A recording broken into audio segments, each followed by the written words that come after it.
Calling to order the March 23rd, 2026 meeting of the Beacon City School District Board of Education. Please stand for the pledge.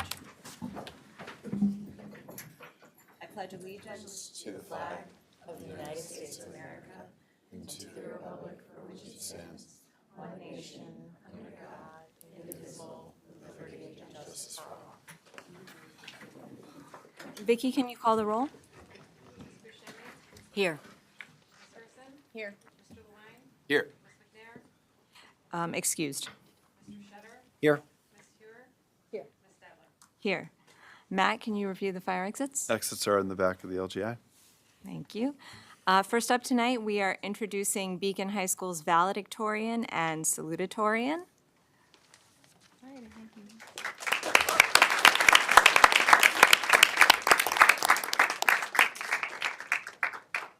Oscar and Samiha, you guys can come down and just kind of stand there while we say really nice things about you. Good evening. It's my honor and privilege to introduce to the Board of Education two exceptional students who represent the very best of our school community. Our valedictorian and salutatorian have distinguished themselves not only through their academic achievement, but through their dedication, character, and commitment to excellence throughout their 4 years here. These are truly two of the most impressive students I've encountered in my career. So our salutatorian is Samiha Golden.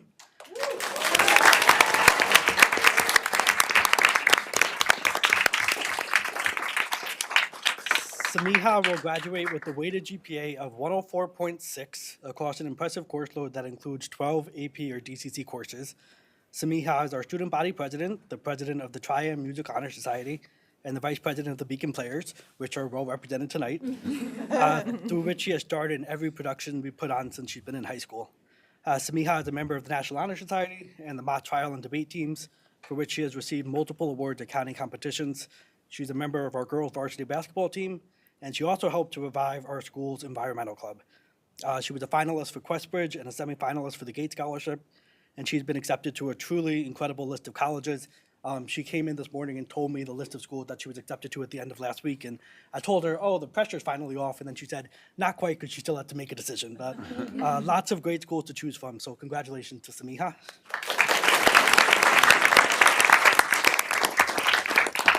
And so proud to introduce our valedictorian, who is Oscar McKibble, who will graduate. Oscar will graduate with a weighted GPA of 104.7. It was close. Oscar has taken 14 AP or dual enrollment courses at BHS. Really proud to share that he is also a National Merit Scholar, our first National Merit Scholar in a number of years. He earned a near perfect SAT score, and he put that to good use as the founder of our SAT Prep Club.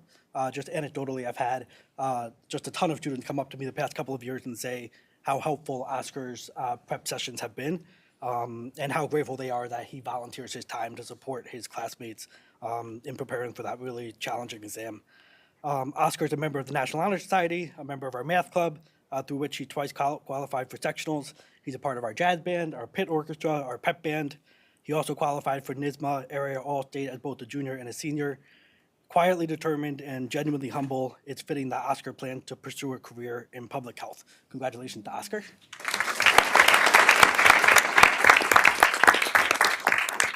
Oscar and Samiha, and also Piper, Nadine, and Aaron aren't here. I do want to shout out Nadine. She's graduating fourth in the class, also has a GPA over 104. You made us incredibly proud, and we have no doubt that the same drive and determination that brought you to this moment will carry you far. The hours of hard work, the challenges you faced and overcame, and the integrity you demonstrated along the way have prepared you well for the road ahead. You leave here having given your very best, and the world is waiting for you. Congratulations.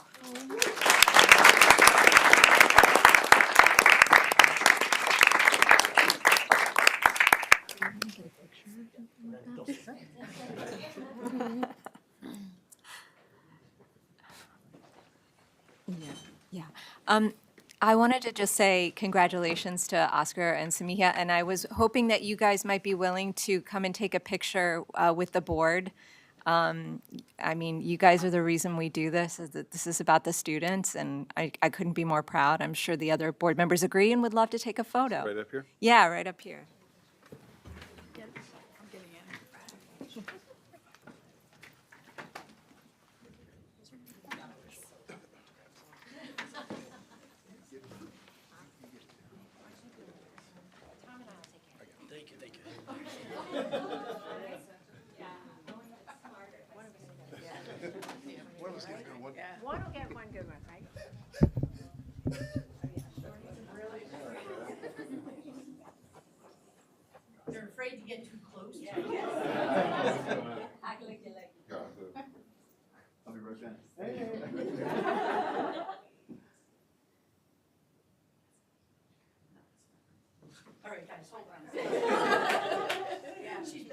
that's a nice picture. No, it's not.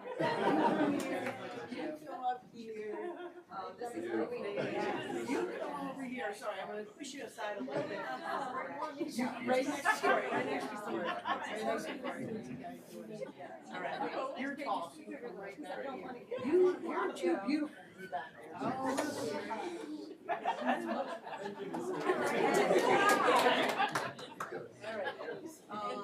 Yeah, the talk, I'm sorry. Yeah, perfect. All right, you guys can keep that. We needed that. All right, let me do this, and then we're gonna have the parents jump in too, so don't move. Don't move one bit. All right, all right. We got one. All right, 1, 2, 3. 1, 2, 3. 1, 2, 3. All right, parents, jump in there.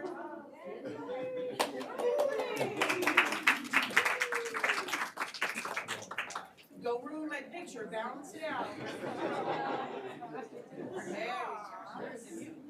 All right, not too bad. All right, my turn. Hold on. All right, ready, 1, 2, 3. Now, are you guys willing to jump? 1, 2, 3, jump.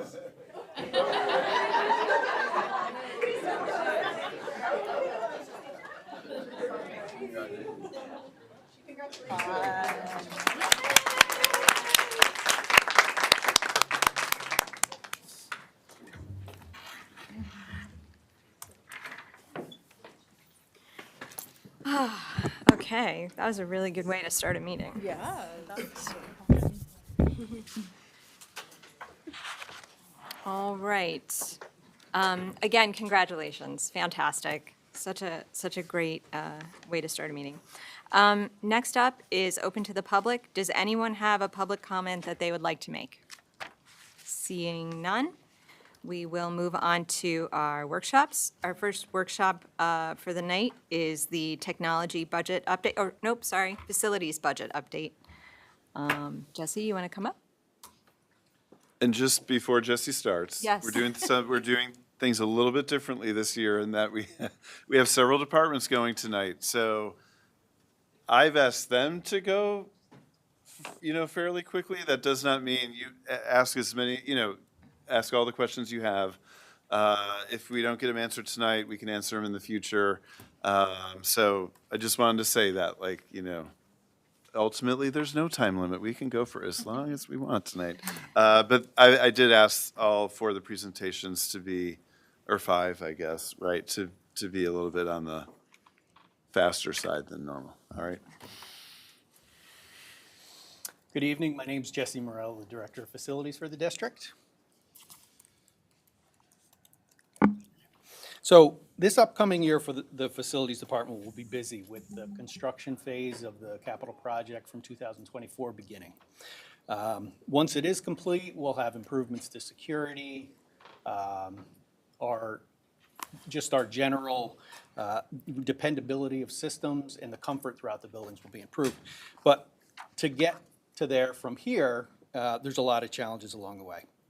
And I just want to recognize all of my employees within the department and how it's really going to require extra effort on their part to meet all of these department objectives throughout the entire construction project.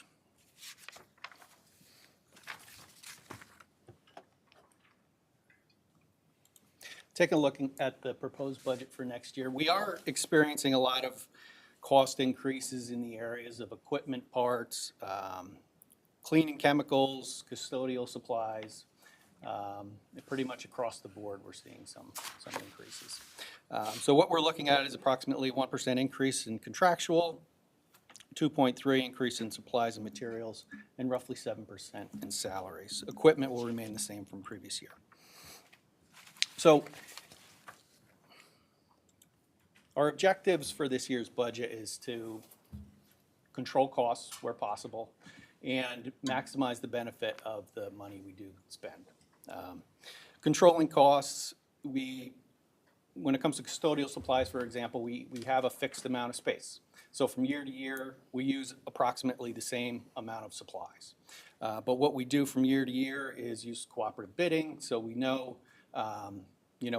what we are purchasing has been through a competitive bid process. We also use for example, metering on our cleaning chemicals, so we can't overuse. We know exactly, what's being used. In addition to that, there are several vendors, service vendors that we contract work out to, and we put those services out to bid each year, such as like tree services, elevator services, plumbing, electric, HVAC. So we know that we're getting competitive prices there. So what I look at to see how valuable, what value we're getting out of the money we're spending is look at these three areas, and the spending falls into one of these three areas. For example, emergency repair, planned repair, and preventative maintenance. Emergency repairs being the most costly. They're unplanned, urgent, high cost, disruptive to operations, and require immediate response.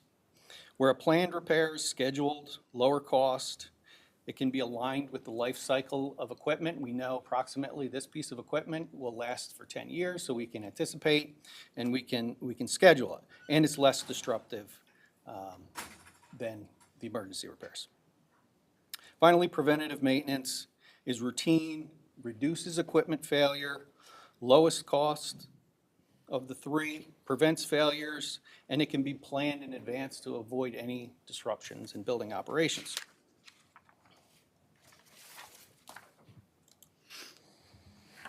Our strategic goals is we really want to reduce the very costly and disruptive emergency repairs, and we do that by increasing our planned maintenance and improving our preventative maintenance procedures.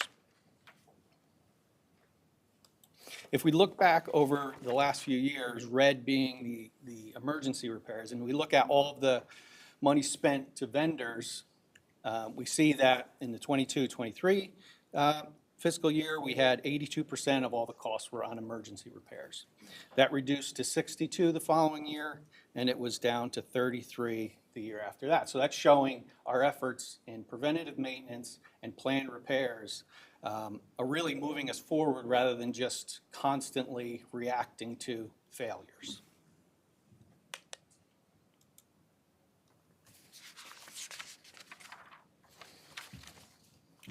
So again, we're going to reduce the emergency repairs going forward.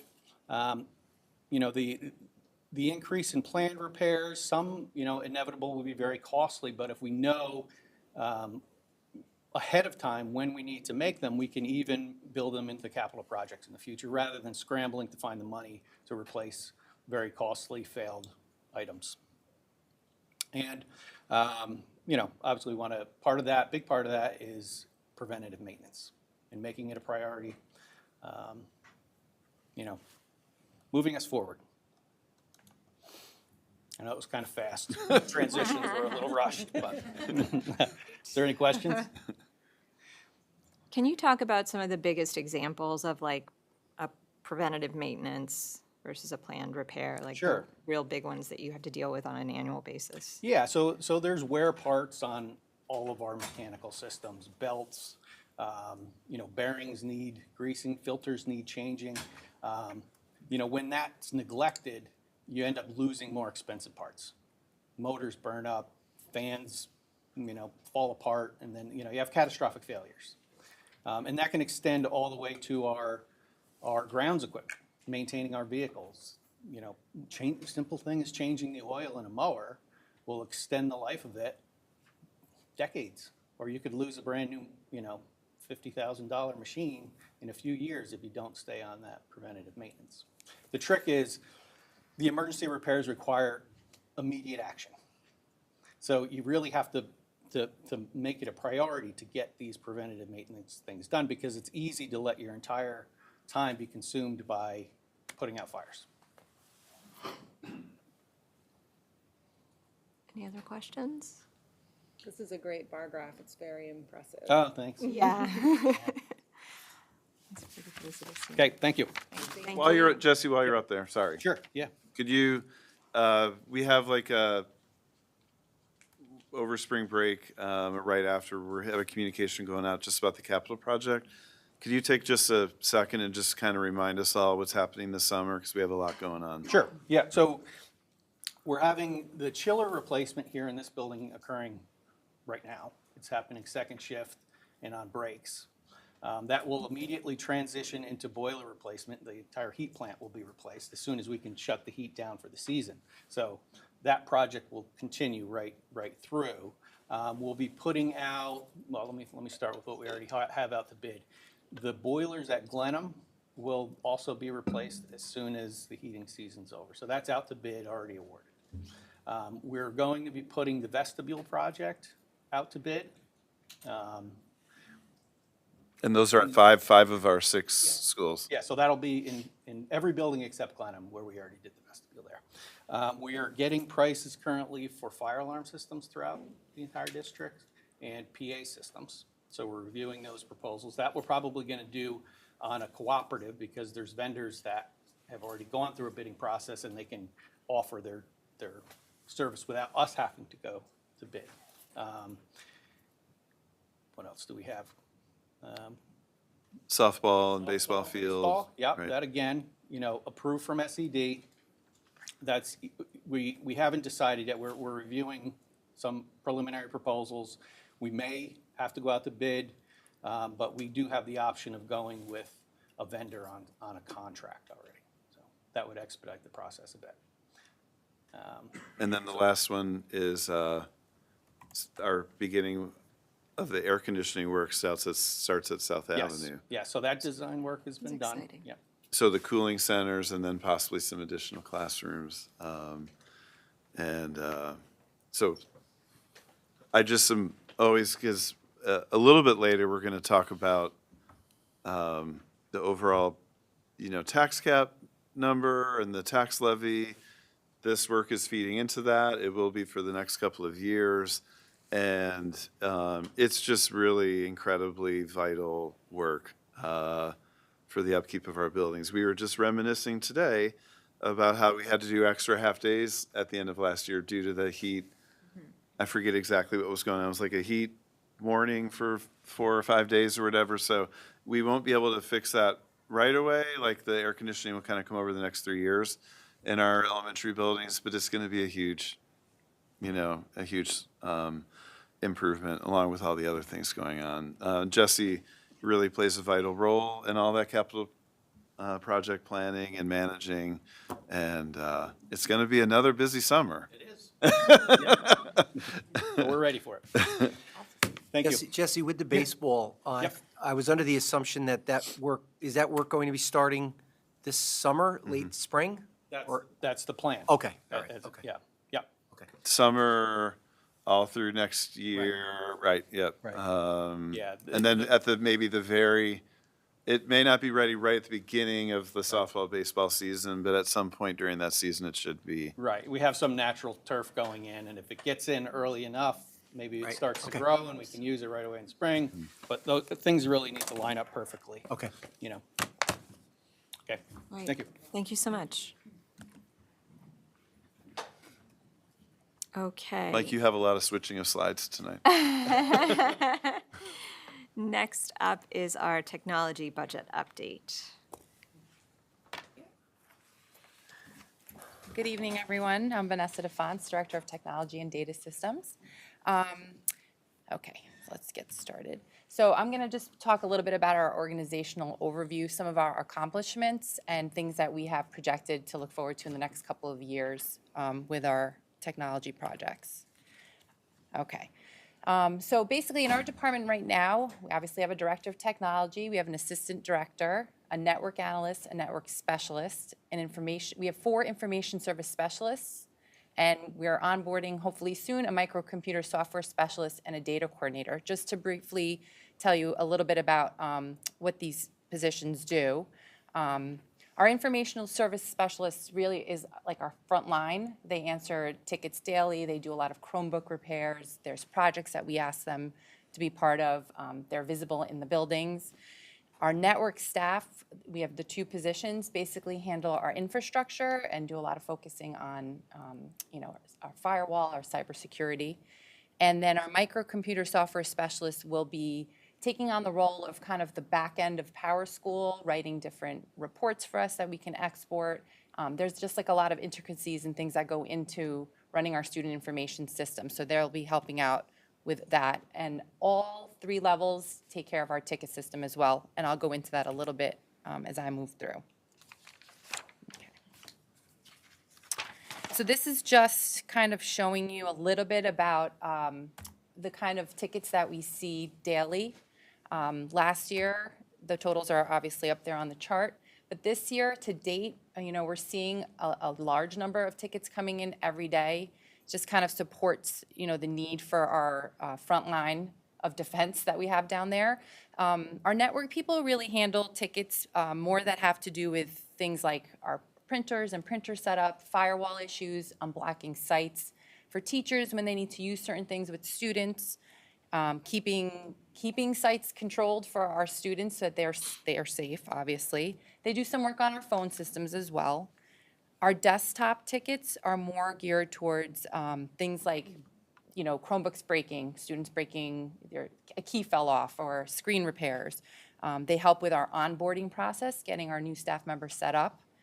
And they also do some support with our phone system and work a lot with password resets. So more like daily issues that staff and students and parents present.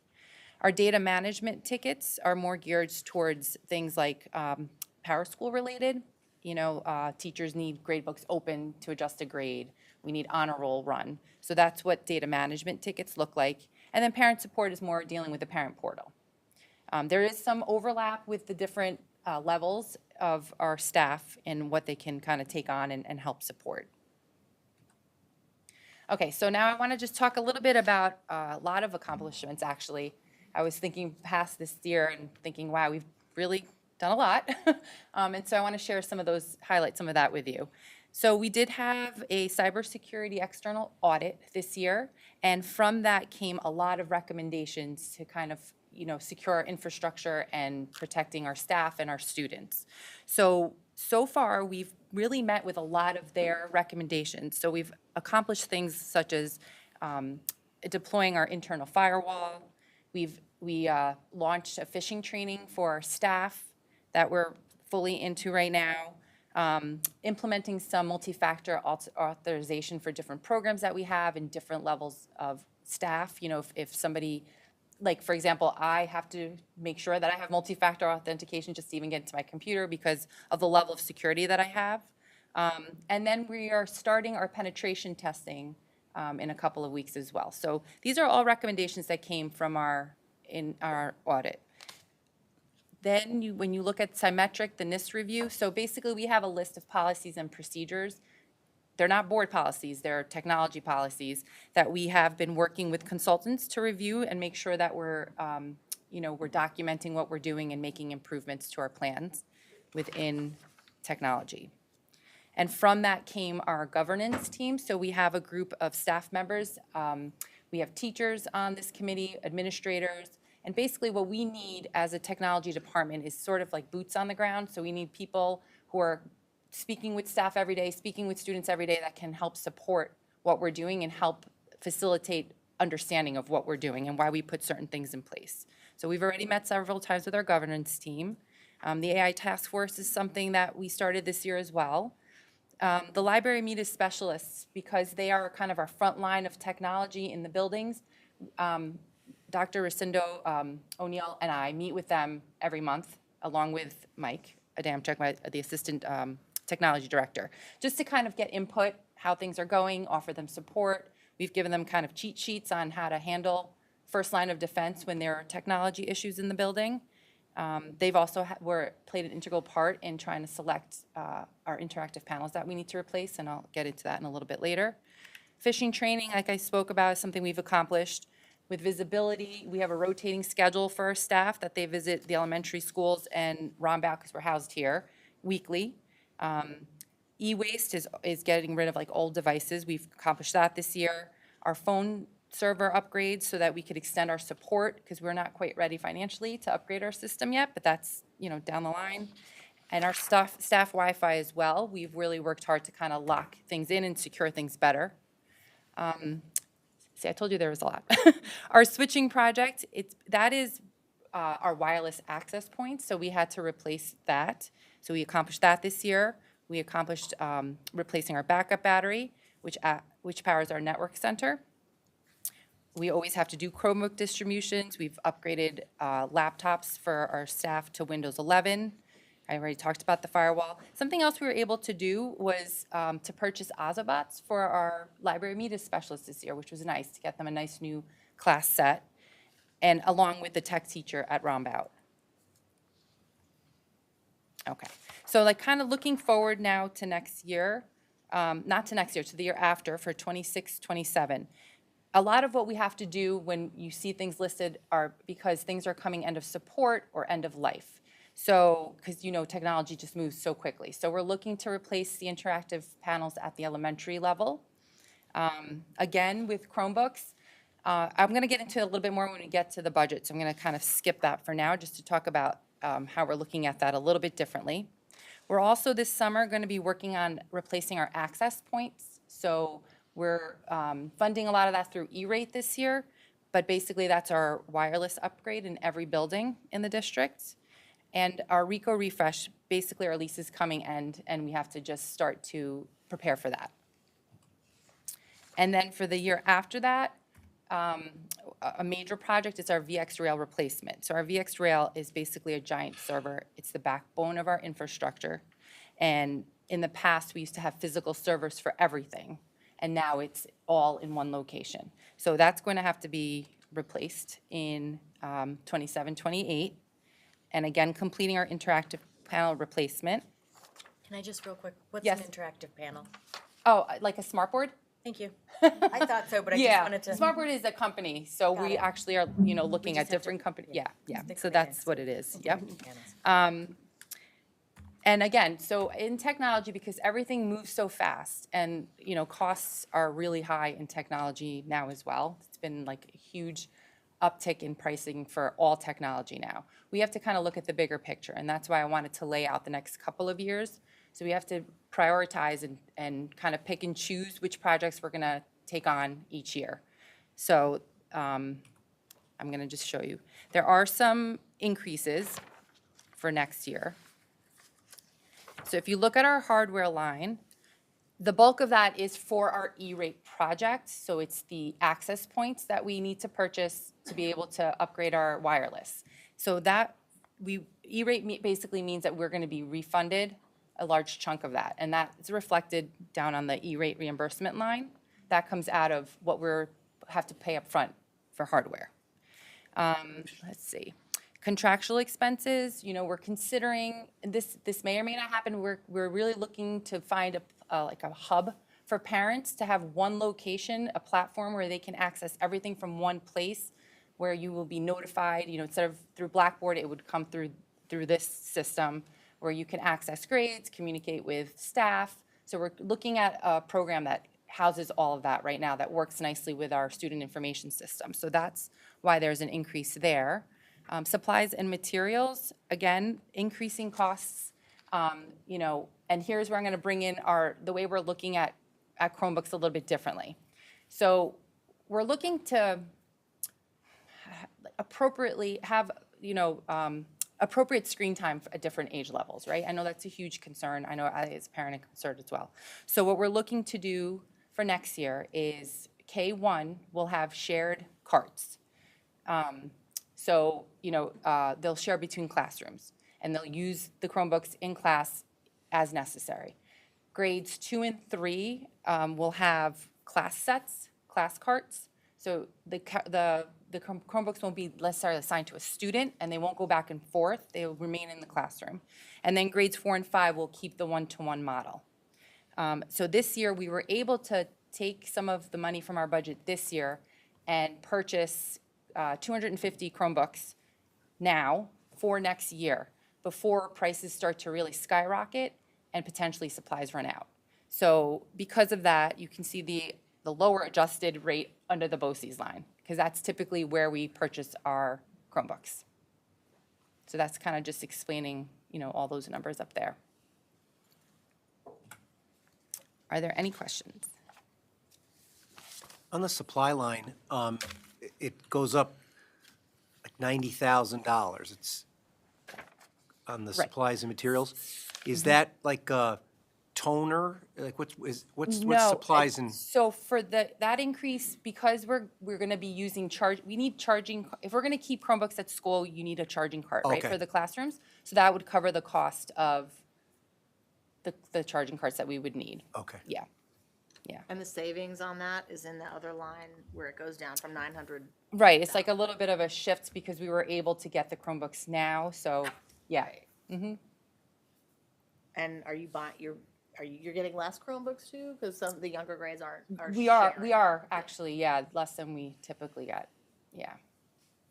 I mean, in every year, we have to look at replacing Chromebooks. Yeah. You know, they go end of life as seen well. How we treat our Chromebooks. Technology is very The expensive. Chromebook thing came kind of, it wasn't like a purely budget thing. It wasn't purely screen time. It was kind of like it all sort of came together. But, and it's a change in thinking because how long ago was it? 6 years 6 ago years when ago. we were, in the COVID era, like we were so thankful that every student had a Chromebook assigned to them. I do think we're at a point though now where it doesn't make sense to be allocating that level of resources. And also, I mean, we've really pulled back on like how much an elementary student has access to it, but we just didn't want to be having a really young child have just like a full-blown Chromebook assigned to them. It just didn't make sense from a developmental standpoint, but also a budgetary standpoint. So it kind of just all came together that way. And you're underplaying a little bit how much we're anticipating some of the technology costs to be going up, or they've already started to go up. So, but it was, it's something that we've been talking about with the elementary principals for a while. So I don't want to say, oh, like this is just like a budget thing. There was a lot of different thinking that went into it. Yeah. But it is a great area for us to pull back. Yeah. And still do what we need to do at every grade level. We also, like in 4th and 5th grade, I think at least the vision is not for them to be going home every night.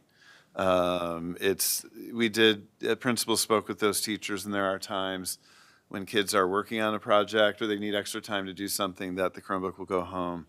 But it's not like middle and high school where they're going home every single night. So we wanted to also have that conversation too. You had mentioned that you were able to buy how many Chromebooks this year? 250.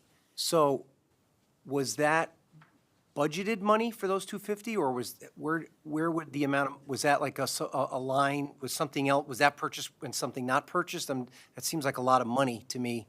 Yeah, no. 250 times whatever the cost of a No, laptop is. when you're talking about technology, and I guess it's similar to facilities, things break. So you have to Oh, yeah. kind of, right, so you have to kind of have a little bit of a cushion. So we looked at the budget this year to see what was left. Okay. Knowing how many months we have left and what else could potentially break. And then we were able to allocate a chunk of that to get this done. Okay. Yeah. I want to say, I know this is your first year in this role. Like, this is amazing. I think commendable, all the progress that you and I know the team have made. So wanted to say that.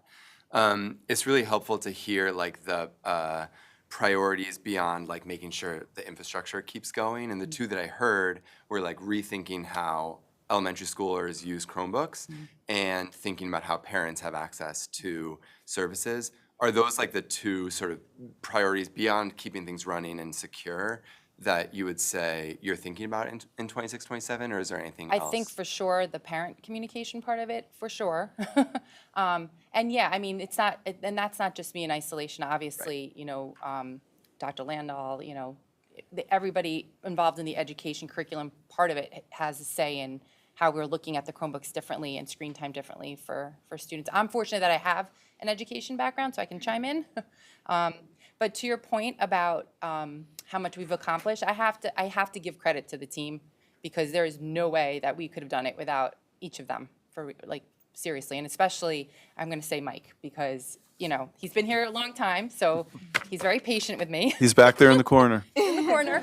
On the ones and Camera. twos. You know, he's just a wealth of knowledge, and we're very fortunate that we have him and in this role. So, but thank you. I appreciate that. And yeah, the two priorities are two things that I'm very much in support of, so excited to see what we can do with those. Yeah. Anybody else? Well, I just wanted to say, as the parent of a former elementary school child who dropped their Chromebook right down the stairs, I really appreciate this as a smart way of looking at how to evolve beyond what was an initial deep need during COVID, and to also look at it from a budget perspective. I'm glad you're here. Thank you. Thank you. All right, next up, we are doing a budget presentation on professional development. And, can I see that? Yes. Good evening.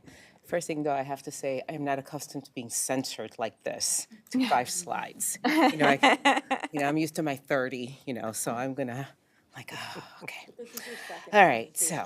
Remember that, because we're going to have some board meetings in the future where we need a longer presentation. I was like traumatized. I was like, what do you mean? There's a lot on, Need an there's a hour lot at of, least, there's a all lot right. on those slides, Aggie. A lot of writing. Packed it in. As he peeled me off the floor, I was like, all right, I'm gonna do this, okay. All right, so, my first slide is kind of talk a little bit just on our academic and pedagogical student support services and coaching. So our current staffing this year, I wanted just to talk just briefly about, so at central office, the staffing is me, myself, and I, and a secretary, but in terms of school base, we do have a strong support team that, as you know, we expanded. So we had reading support specialists, and those are our reading intervention teachers at 4 of our elementary schools. We had 1 for each building, and this year was the first time that we expanded our math specialists. So we have 1 math teacher in each of the buildings working with our students who qualified for academic intervention services. So we're very excited about that, in addition to having teaching assistants, 1 in each grade level, that are now working with our students. We also had an RTI IST TOSA that actually works with our building principals as well as teachers. We have, you heard from the principals when they all did their presentations about all the different IST meetings that go on in the building. The IST meetings are the instructional support team meetings that talk about students after we do our different assessments. We get together, we talk about students who need extra support, we try to get them that support. So the TOSA is someone that helps principals with the meetings, tracking the data, making sure that our students are getting support. This position also does another duty, and this person also does a lot of the professional learning around math. If you recall, in the beginning of the year when I did the data review, we talked about that we were going to continue our support around literacy. We were also going to focus on math, because based on the data that we were seeing, we recognized that math was an area of support that we really needed to focus on. The biggest goal in math that we had this year was numeracy and fluency, particularly at the elementary level. We were noticing that our students really needed a lot of support in those foundational skills. So she worked a lot this year on doing a lot of professional development on the workshop model, doing small group instruction within those classrooms, doing center work. And we also did some more, I'm going to talk in another slide about some of the professional learning that we did this year. So she's doing that work. We also had this year a literacy specialist that was working with our classroom teachers around the implementation of our HMH program, our interreading program, as well as supporting the Foundations program, along with our Foundations coach, which is PNW cross-contract that we have. We want to make sure that our Foundations program is being done with fidelity. We're 4 years in. Also ensuring that any new teacher that is new to the district is getting the full training in Foundations to make sure that that program is being done with fidelity. So for next year, we want to continue this model to make sure that we're able to continue the supports that we have for our teachers. We want to have a strong coaching model. We believe that that's the best model for our teachers, having other teachers go in, be able to do demo lessons, be able to do professional learning for our teachers, be able to support them. in the classroom, as well as to facilitate our RTI meetings as well. So some of the professional learning and development that we've done this year. So we've continued, again, trying to support our literacy initiatives. That's something that's never going to go away. We know that reading is the foundation of all things. It is the key that opens up all of our content areas, so we always want to continue that. We did some work this year on, again, math workshop model with our RTI coach. In the upper grades, we did have our BOCES consultant working with 6th to 12th grade teachers on building thinking classrooms, which is a method of teaching math, which is more interactive. We also had some small group learning opportunities also with our BOCES consultants, primarily in the middle school. One of the reasons why we wanted to target small group instruction in the middle school is because of the data that we were seeing reflected in the middle school. So one of the things that we were kind of looking at when we were developing our learning goals for our staff was the balance of PD that was around program implementation and PD that was around teacher efficacy. Because curriculum is always going to change. We're always going to change every 5 years. We reevaluate our curriculum. The state standards may change. We want our teachers to be strong in teaching practices. So it's that balance. So we want to make sure that they know how to actually teach math, actually teach reading, and then the thing of implementing program. So when you see the initiatives that we have, you see that there's that balance of PD that's around implementing a program that we have in the district, and PD that's around actual teaching practices. So again, when you see something like small group instruction, that's an actual teaching practice. When you see something around the science of reading, that's an actual teaching practice, not a program. So building thinking classrooms, again, is an actual teaching practice. That's about teacher efficacy. That is not a program. When you see something like iReady Pro, that's a program. So that was a new, the iReady program that we have in our district. There was a new component to that for the middle school. So there was PD around that. New York Inspires, the transformation, that's the portrait of a graduate. So New York State, the transformations have been coming down from New York. That's what they're calling it now, New York Inspires. So every transformation that's coming down from the state, we have PD around it. We have conversations around it. We do have a committee that talks about these transformations. We are preparing for it. As you know, the Regents exams are going to be decoupled. We have to look at how we're going to show proficiency in all of these different content areas when students no longer have to pass a Regents assessment. We still have to be able, as a district, to say that these students are proficient. So looking at different assessments, so we've been having conversations about that.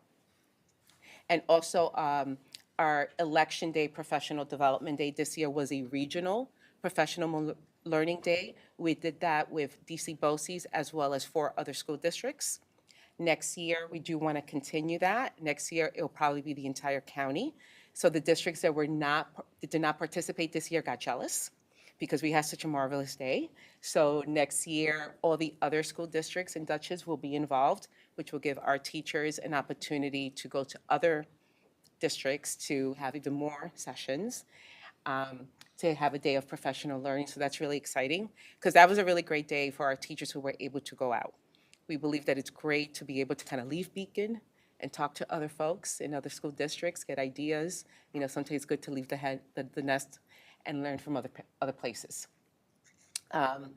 Another big thing that we did this year was multisensory math. That was through Marilyn Zerker. She really focused with our elementary folks on place value, because that was one of the strong foundational components of math that we really wanted to make sure that our teachers understood well and were able to really teach our students. Because if our kids don't know place value, that really doesn't set them up well to understand multiplication, division, addition, subtraction. So there were certain things we wanted our teachers to really understand. So looking at next year, we have some proposed initiatives for professional development. So some of them is the continuation of some things that we started this year. Other things are building upon. So our HMH program, we are going to be introducing a writer's workshop model that's going to build on the Reader's Workshop in HMH into reading. It's going to be a structured writer's workshop in grades 3 to 5. The reason we're doing that in 3 to 5 is because it'll be the third year that 3 to 5 will be into that curriculum. K to 2 will be in their second year, so they're going to be implementing something a little bit different. They're going to be in their second year, but 3 to 5 is ready to be introducing a writer's workshop. Inquiry-based teaching is something that we're going to be focused more on next year, particularly in science and in social studies, because we are going to be working on social studies units that we're going to be updating. Performance assessment, professional learning is going to be another big initiative we're going to have next year, primarily in the high school, again, because of the decoupling of the Regents exams. And next year, our ENL students will have a new assessment. So the NISASLAT, which is an assessment that our ENL students take at the end of the year, that assesses their proficiency in English, in reading, writing, listening, and speaking. This will be the last year that we are administering that as a state. There's a new assessment that's going to be used for next year, so we have to train our ENL teachers on how to administer that. So that's going to be a new thing that's coming down the line. And again, we want to be able to send our teachers to conferences next year as well. Oh, and I forgot. We also do book studies when we get an opportunity as well. So this year we did a book study on the logic of English. If you haven't picked it up, it's an easy read and it is fabulous. All right. So curriculum writing is something that we do every year as well. Right now, we are getting some folks together to do some curriculum mapping in math in particular. One of the things that we're focusing in math is looking at assessments.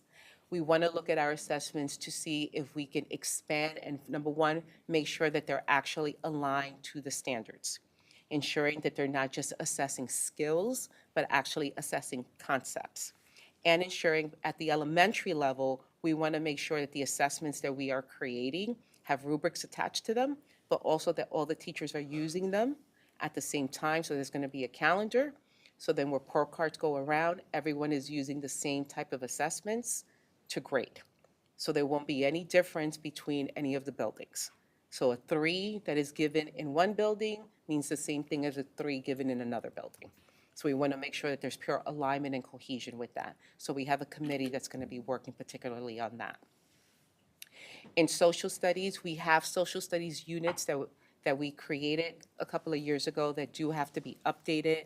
They have to be more aligned to current events. Some of the resources are not as culturally diverse as they should be. So we want to make sure that we're looking at that we are enhancing that, particularly at the middle school. So we started some of that work on Professional Learning Day. So we want to make sure that we're doing that.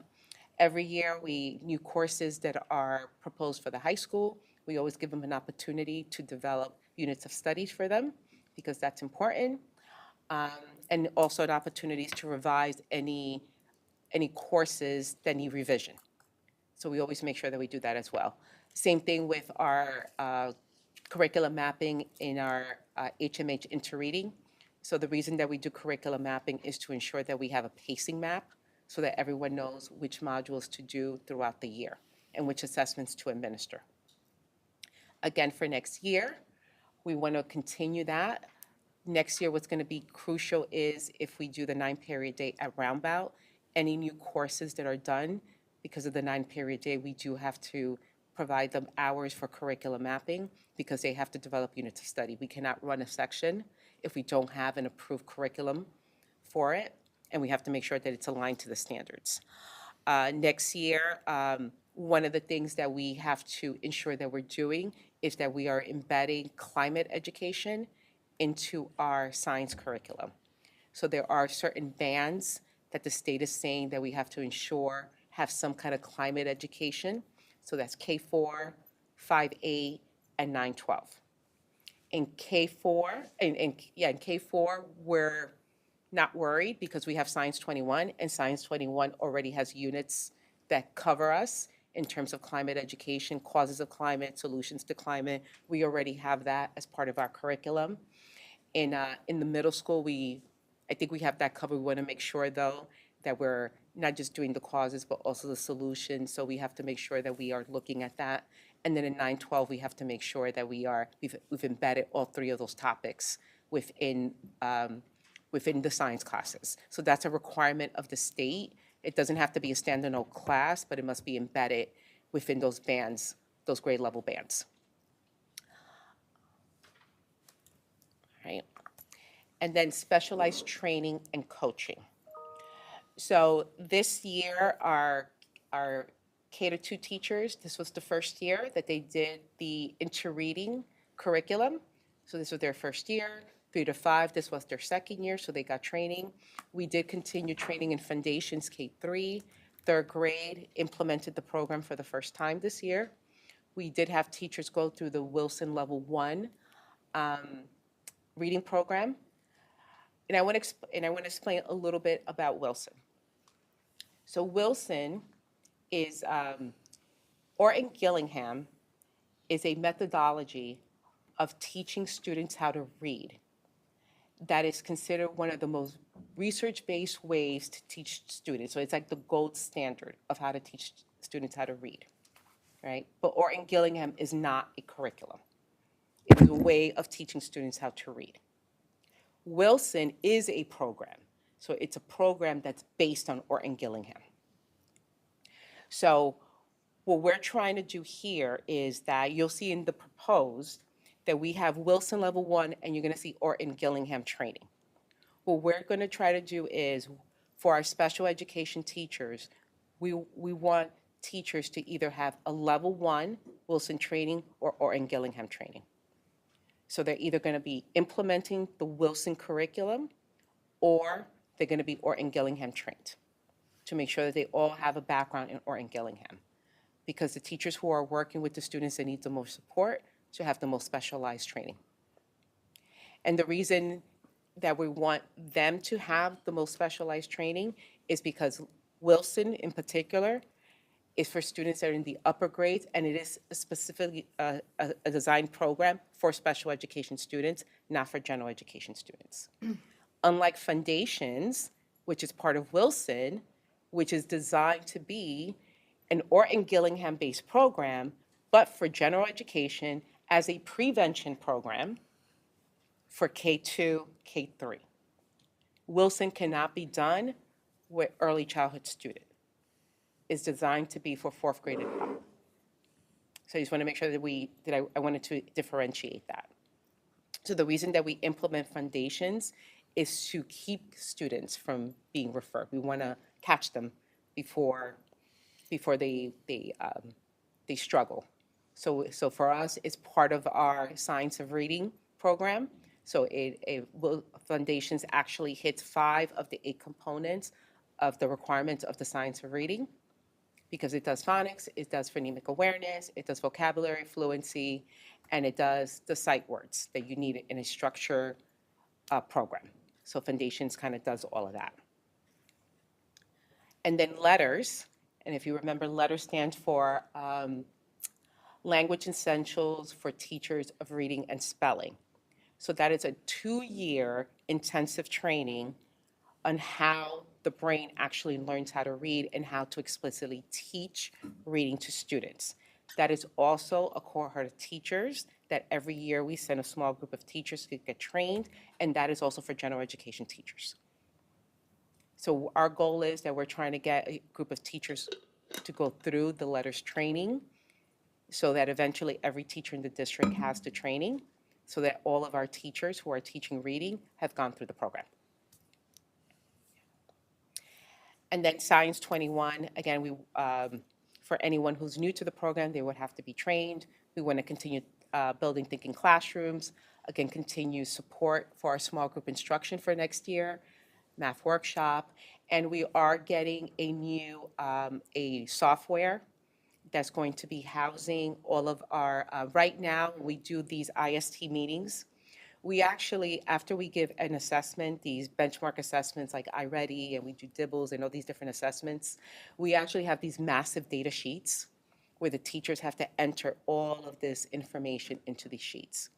And based on all the different data that are there, we use that to identify whether students need AIS services. Now, all this is done and entered by hand. There's softwares out there that will actually do that for us. So we're going to transition to that next year because that way the teachers are spending less time doing clerical work and spending more time doing data analysis. And that's what we want them to do. So there are programs out there that will actually, using PowerSchool, when we do like iReady and all these different assessments, it will automatically populate the data forms for us. They'll actually tier the students for us as long as we put in the formula, and we'll be able to see the different where our students are. We'll be able to identify them quicker, and we'll be able to spend more time doing data analysis versus all this time kind of plugging in numbers, which I think is wasting time. So, but we'll have to do a little training around that. And then this is kind of the proposed budget. So this is just the budget for our professional learning, not the resources, because resources come from like a different budget, from textbooks and stuff like that. I just wanted to kind of point out that the letters training, the 2 cohorts, that money is embedded in the DC BOCES COSER. So that is in there, so it is aidable. And a lot of the training that you saw in on the previous slide is also embedded in DC BOCES. So the consultant that's working with the teachers on building thinking classrooms, a lot of the training around small group instruction, the trainings around the New York State transformations, that's all within the DC BOCES COSER as well. We try to run everything as much as possible through BOCES because then it's aidable. The same thing with the Wilson Foundation's cross-contract, that's also aidable, as well as the Wilson Level 1 certification, all of it is through BOCES. Questions? That was quick, right? What's the difference from last year to this year? Is there a big difference from the PD budget last year to this year? Not really. So that's about what we spent? No, it's actually about the same. I would say we did add the branching minds, so it's probably slightly higher because of the branching minds PD and the Orton Gillingham. Okay. So we added $20,000 because of the Orton Gillingham. But we think it's going to be money well spent, because we think it's important that our special education teachers have this specialized training. What was the writer's workshop?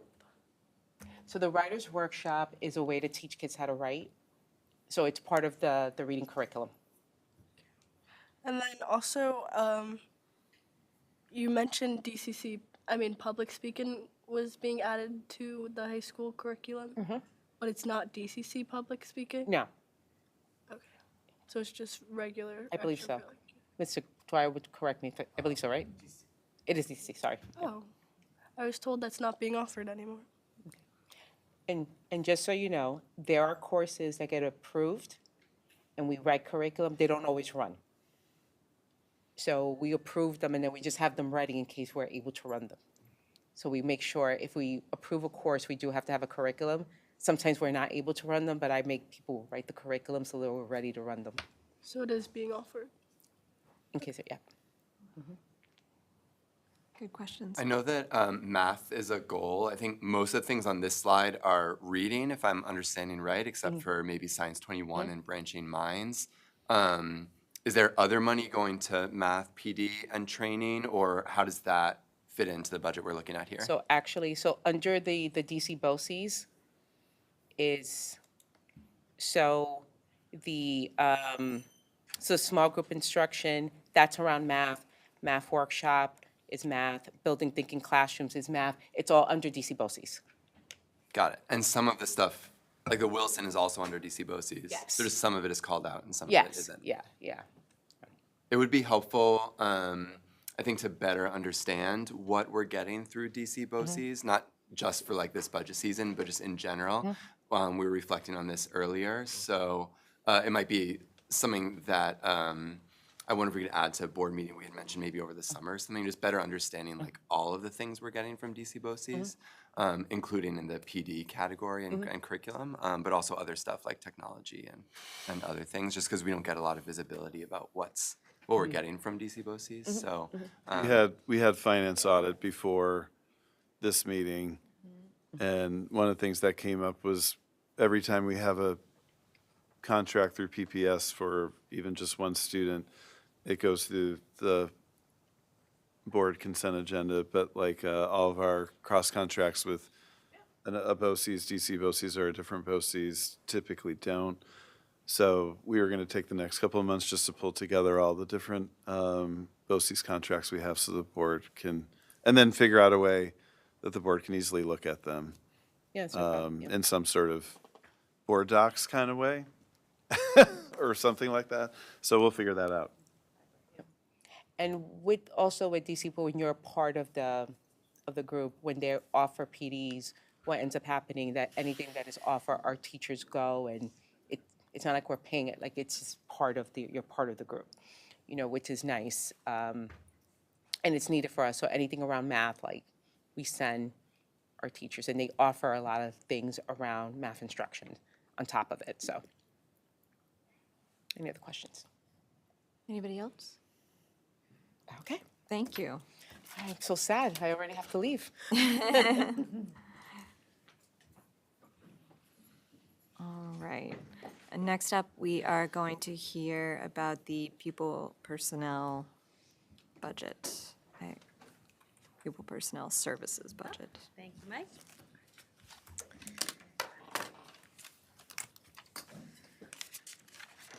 All right, so thank you very much. I'm Heather Chadwell Dennis for welcoming us into your space tonight.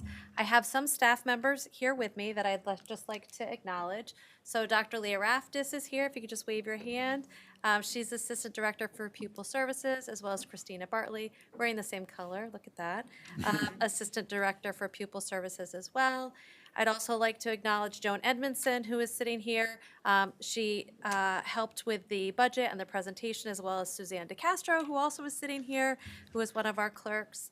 Not here with us is Kat Daniels, who supports Christina, Terry Betancourt, who supports Jane Servone, who chairs our preschool meetings, Jen Mastronicola, who supports Leah, and Stephanie Baker-Wright, who supports all of our out-of-district parentally placed 504 students for K-8 and our homeschooled students. All right, so starting with community engagement, we've spent a lot of time this year engaging with the community, and I've provided a few examples here. So this year what we did was we engaged our community through the use of Blackboard.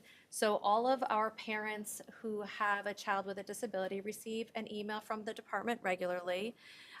This week, we will be sending out an email from Anderson Center for Autism focusing on the following topics. The first one is compassion in action, behavioral support strategies for parents and caregivers.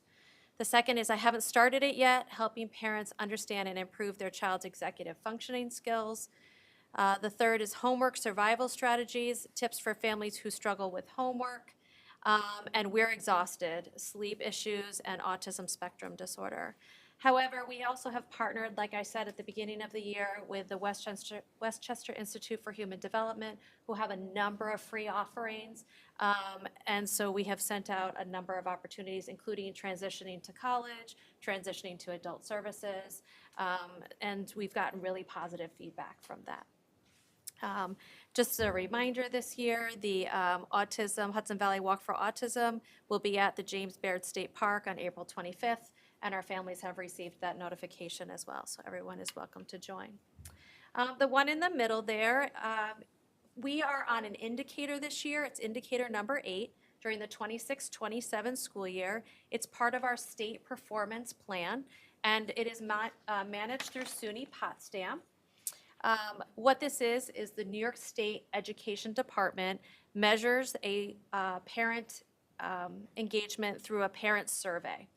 And it's completed by every family member of students with IEPs, so individual education programs. We are required to develop a plan with the New York State Education Department this entire year. We've been working on what that plan is because the goal is to maximize strong response numbers. So for example, districts in the past have mailed out the survey and have had minimal response back.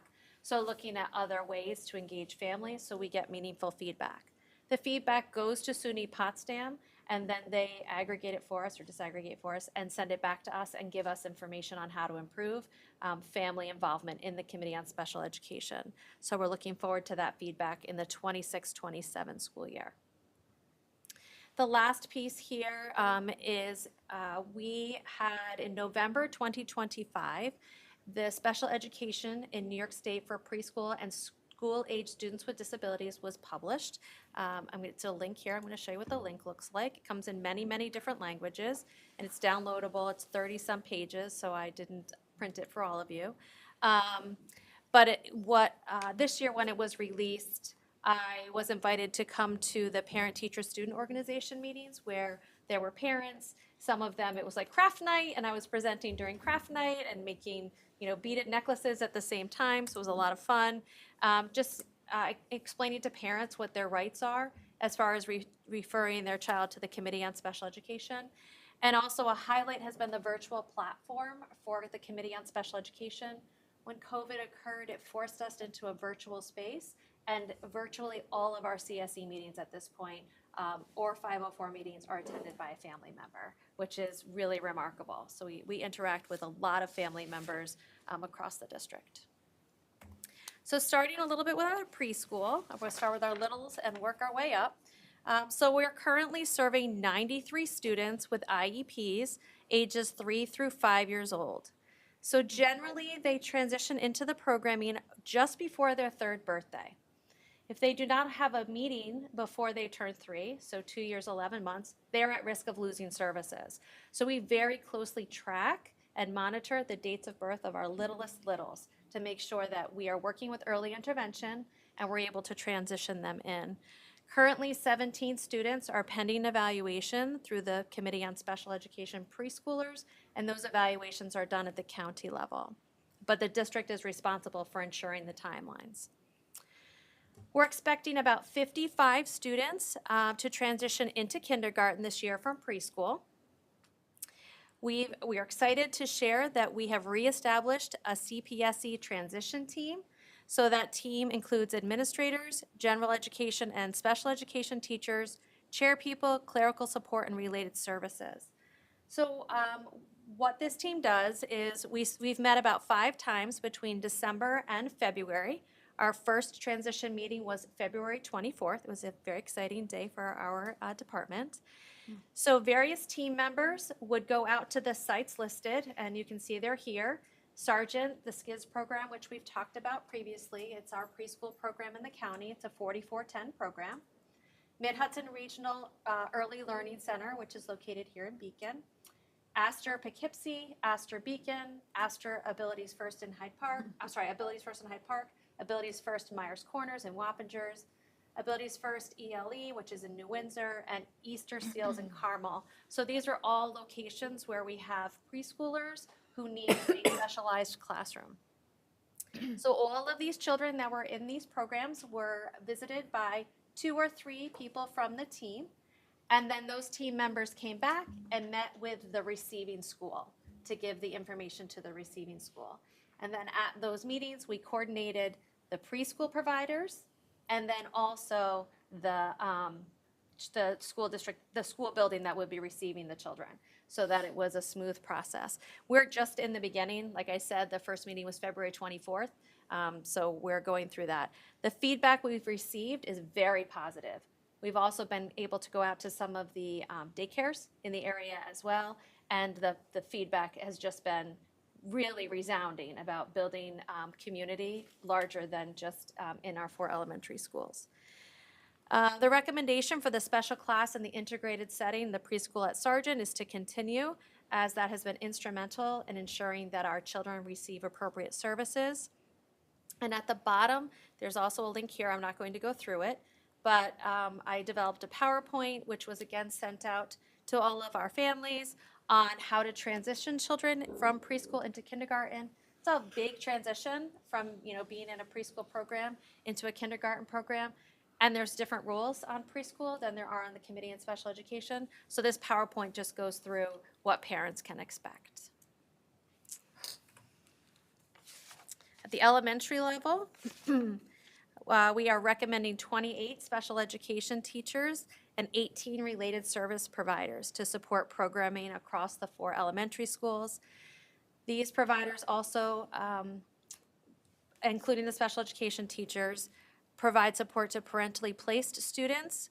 We have 2 parental placements inside our district. Those 2 are New Covenant and Hudson Hills, so they provide support to those 2 locations as well, and homeschooled students. So a student is homeschooled and receives special education services or related services, these individuals provide that support. The related service professionals include psychologists, social workers, physical therapists, speech-language pathologists, and occupational therapists. Any teacher of the deaf or vision specialist, we contract through Duchess BOCES, and they come to us on site. It's a very small number. The recommendation for the 18 related service providers includes an additional half-time speech-language pathologist and a half-time mental health provider, and that's the increase in there.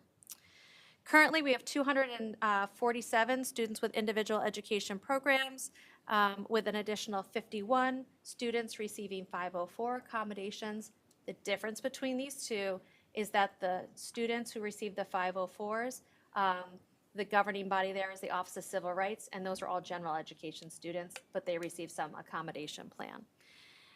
The elementary programming includes related services only, where a student might only receive speech or OT or PT, integrated co-teaching, and special classes. This year, we are anticipating 2 buildings to have integrated kindergarten. And those 2 buildings currently are Sargent and Glenham. Those will be the 2 that house the integrated kindergartens. We would not be able to go down to 1 integrated kindergarten just due to the number of students that are coming in. The state sets a number for students with disabilities in any one classroom, so we're planning on 2 this year. All right. As far as secondary, we're recommending 30 special education teachers across Rombout and Beacon High School and 10 related service providers to support the programming. These also include support for the parentally placed students and homeschooled students, depending on what grade level they're at. We do not have any high school students at a New Covenant or Hudson Hills, just based on the ages of the children that they currently serve. The related service providers are similar to the elementary, including speech, OT, and counseling. We've made an ongoing effort to hire an additional physical therapist. We're on year 3, attempting to hire a physical therapist. We currently have 1 that works directly for the Beacon City School District, and we have 1 currently on contract, which I will review again later in the presentation. The recommendation is to add 1 special education teacher at Beacon High School. However, there's no budgetary impact on that additional 1, as it was a position that there was a person who has retired and it was not filled this year, so there's no budgetary impact at all. Currently, we have 285 students with individual education plans in the middle and the high school, and an additional 145 students receiving accommodations under Section 504. And again, those programs at the secondary level include children who receive related services only, integrated co-teaching, and special classes, both in the middle and the high school. Okay, so we wanted to provide a visual about our out-of-district programming rather than just listing the names of the programs. We wanted to take a look at where they are located. So the star is Beacon, like you can see the star there, and all the red dots are where we have children in other programs. You can see there's one way off on the right side there, and we'll talk a little bit about that. So we're currently serving 37 students in out-of-district placements. For comparison, last year we had 40, so it's a reduction of 3 this year. Some of these students were not placed by the Beacon City School District. They were in these locations, and the parents moved to Beacon, and so we continued those programs. We always seek to move them closer to home, but here's the current footprint that we have. These placements are necessary when a student's level of need exceeds the programming available within our Beacon 6 schools. And the map demonstrates the impact on transportation as well as our contracted services. So you can see that some of these are going a long distance away. Highlighted on this slide are some students that are placed as long as 4 hours away from us including locations in Massachusetts and Connecticut. In some cases, the students reside in residential programs or in hospital settings and stay there full-time. They do not return back to the Beacon community based on their level of need. Every 3 years, the district is required to reevaluate each student. So each student goes through a reevaluation process.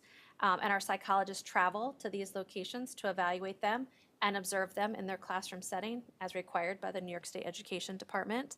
And this travel can be significant at times for some of our providers.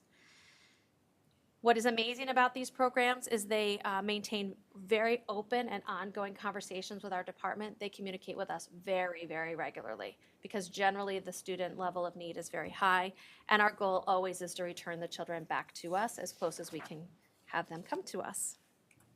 Here are the locations that we're currently supporting. 853 is just the number of approval. There are 853 schools, special act schools, and BOCES programming. So you can see on the left, we have students ages 5 through 21 at Abilities First, the American School for the Deaf, Anderson Center for Autism, the Center for Discovery, Center for Spectrum Services in Kingston, Chamberlain International School, which is in Massachusetts, Devereux Center, they have multiple locations, Hawthorne Cedar Knolls, Hayes Day School, which is in Millbrook, Kaplan Career Academy, which just recently moved closer to us in Wappingers, which is amazing, Mount Pleasant Cottage, Orchard School, the Westchester School, and Yorktown High School. Then on the BOCES programming side, we have locations at Dutchess BOCES, Orange Ulster BOCES, PNW BOCES, and Southern Westchester BOCES. In addition to these students that we provide support to, we also have 8 parentally placed students with IEPs. In comparison, we had 10 last year, so we have 8 students that are receiving that support. We have 77 homeschooled students, 13 of which have IEPs, which is an increase from 69 last year. We have 53 unhoused students, which is a reduction. We had 60 at this time last year. And in Beacon, most of those are doubled up or are outside our boundaries just because of lack of like hotel, motel services inside our footprint. So coming in from Fishkill or Poughkeepsie. And then we have 1 student who receives their entire programming at home and will remain that way. So for all of those parentally placed, homeschooled, unhoused, and the students at home, we support all of those students through the PPS department. Looking at contracted services, so this is where you see the biggest impact monetarily, and I'll show you again at the end. So nursing services, we currently contract with 2 nursing agencies to support students with significant medical needs. We have not accessed nursing services in the last few years. So you'll see as we go through, these services can be quite costly on contract. We are working with PNW BOCES to see if we can create a COSER so we can get some money back, but there's RFPs that need to occur, so it's a process. For professional development, we have included Safety Care, which I've mentioned in previous presentations. Safety Care is a staff training. It's used inside our schools to help prevent and safely respond to challenging student behavior. It focuses on de-escalation to ensure both safety of students and staff. This year, we have approximately 56 members who are recertified or trained, which is great. And those who have participated have been one-to-one aides, teaching assistants, special education teachers, general education teachers, special area teachers like art and music, related service providers, and the principals. What's really nice about this is all of the training is in-house. So each building, the 4 elementaries and the middle school all have their own trainer in that space, and they provide turnkey training to our staff. We also receive support from GNR Inclusive Group. And I know the question before was, what does GNR stand for? Was a question I received before. It's the name of the previous owners, which I don't know what their names are anymore. They've provided continued support for integrated co-teaching at the middle school last year. It continued at the middle school for 7th grade this year, and we extended it to Glenham and South Avenue. And next year, the plan is for them to provide that support at Sargent and JVF. We will be joining with All Points, which we are able to cross-contract through Dutchess BOCES, which is exciting, with Arlington Central School District and Red Hook. All Points is a behavioral support services that is provided in schools. to help students with emotional and behavioral needs. They work with staff development to create progress monitoring and provide training for staff to ensure that everyone uses the same language and that we effectively support all of our students. For student supports, you've heard Dr. Dwyer mention a number of times the BRIGHT program, which is here at the high school. We are planning to continue that program here, as well as the Astor Service Clinic, which is currently at Rombout Middle School. And because I know this question is coming, the Astor Clinical Worker currently has 15 students at Rombout Middle School, with 2 students additionally in the referral process, so that number has increased and has been beneficial.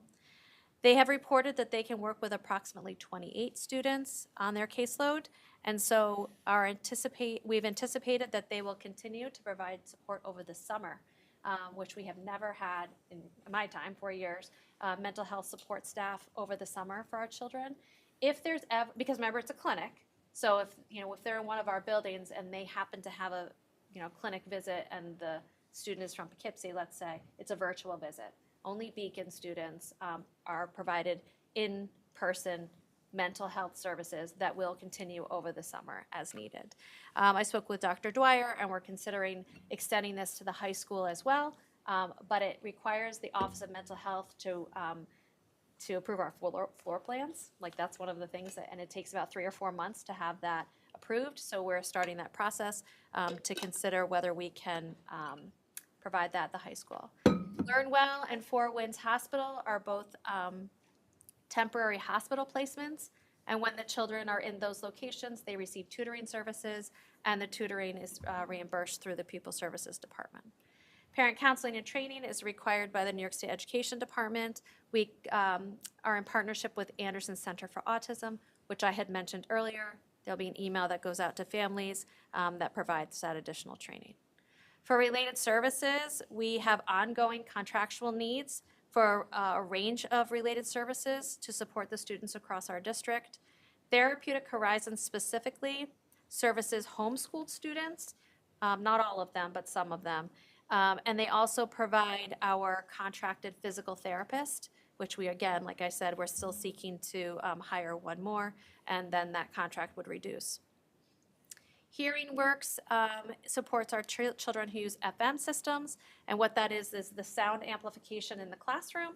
So we have children with hearing aids, and they have devices, which you may be familiar with, that sends that sound to the hearing aid, and all of that has to be paired all the time. So we have a contract with Hearing Works. Again, we're working with another district to go into collaboration to have a sister agreement through Duchess Bosse's. We have not been able to do that yet. However, I'm very hopeful this year. Ms. Murphy is a speech-language pathologist that the district has contracted with for a number of years for children who may not be able to, their schedules may not correspond with Therapeutic Horizons. She provides speech and language services for our littles as well, but she does see a few students in the school-age population. And then we have independent evaluations that we budget for, and then Donna Suma, who's a behavior specialist, who is currently at Rombout Middle School. She does a few hours in some of the buildings based on student need. And for student services, we partner with Duchess Bosse's to provide job coaching at the high school level. The locations, a few years ago when I had suggested or proposed that we move to Duchess Bosse's and away from ARC, it was because we were trying to move the children closer to our community. If you would recall, they were going long distances, like to Poughkeepsie, and it just wasn't beneficial for them to find those services here. And currently, they are located at Care for Me Daycare locally, Hannaford's and Wappingers. They work at Glenham Elementary and Beacon High School, the Friendship Senior Center, and the Howland Library.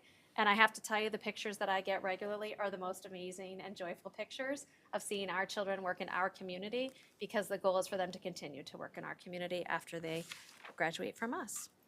Okay, so the budget breakdown. Here's the overall budget breakdown for the 26-27 school year.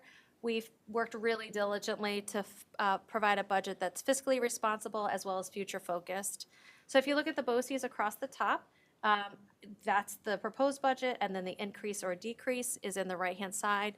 This portion of the budget for the BOCES programs and services covers, as reviewed earlier, student programming, professional development and services, It also includes our software to ensure that we have accurate documentation. We rely heavily on the Frontline IEP Direct system to manage all of our documents. For out-of-district programming, this is the part of the budget that reflects a slight decrease in recommended funding, and that is because the reduction of student placements in out-of-district placements. So I had mentioned we have a few less in out-of-district placements, and there's the reduction. The next line is the Department of Social Services tuition and maintenance and the New York State Education Department Dorm Authority. So just to explain a little bit about what that is, because it is a slight increase to 13,000 increase. So the Department of Social Services tuition and maintenance is funding provided by DSS to cover the tuition and associated maintenance cost for students in specialized programs or out-of-district settings. So for example, they would include room, board, food, those things that the Department of Service offsets some of the money, and then the district supplements it. And then the New York State Education Department Dorm Authority,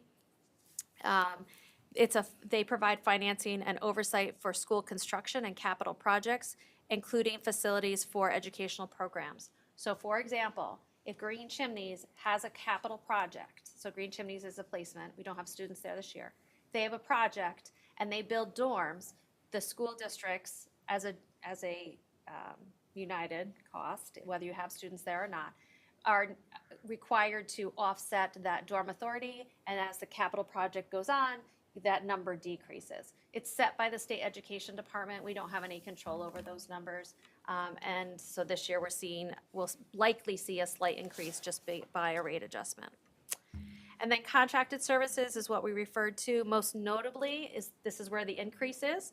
And this is a reflection of the specialized nursing services to support our most medically fragile students, as was noted in the previous slide. And then supplies, materials, and subscriptions.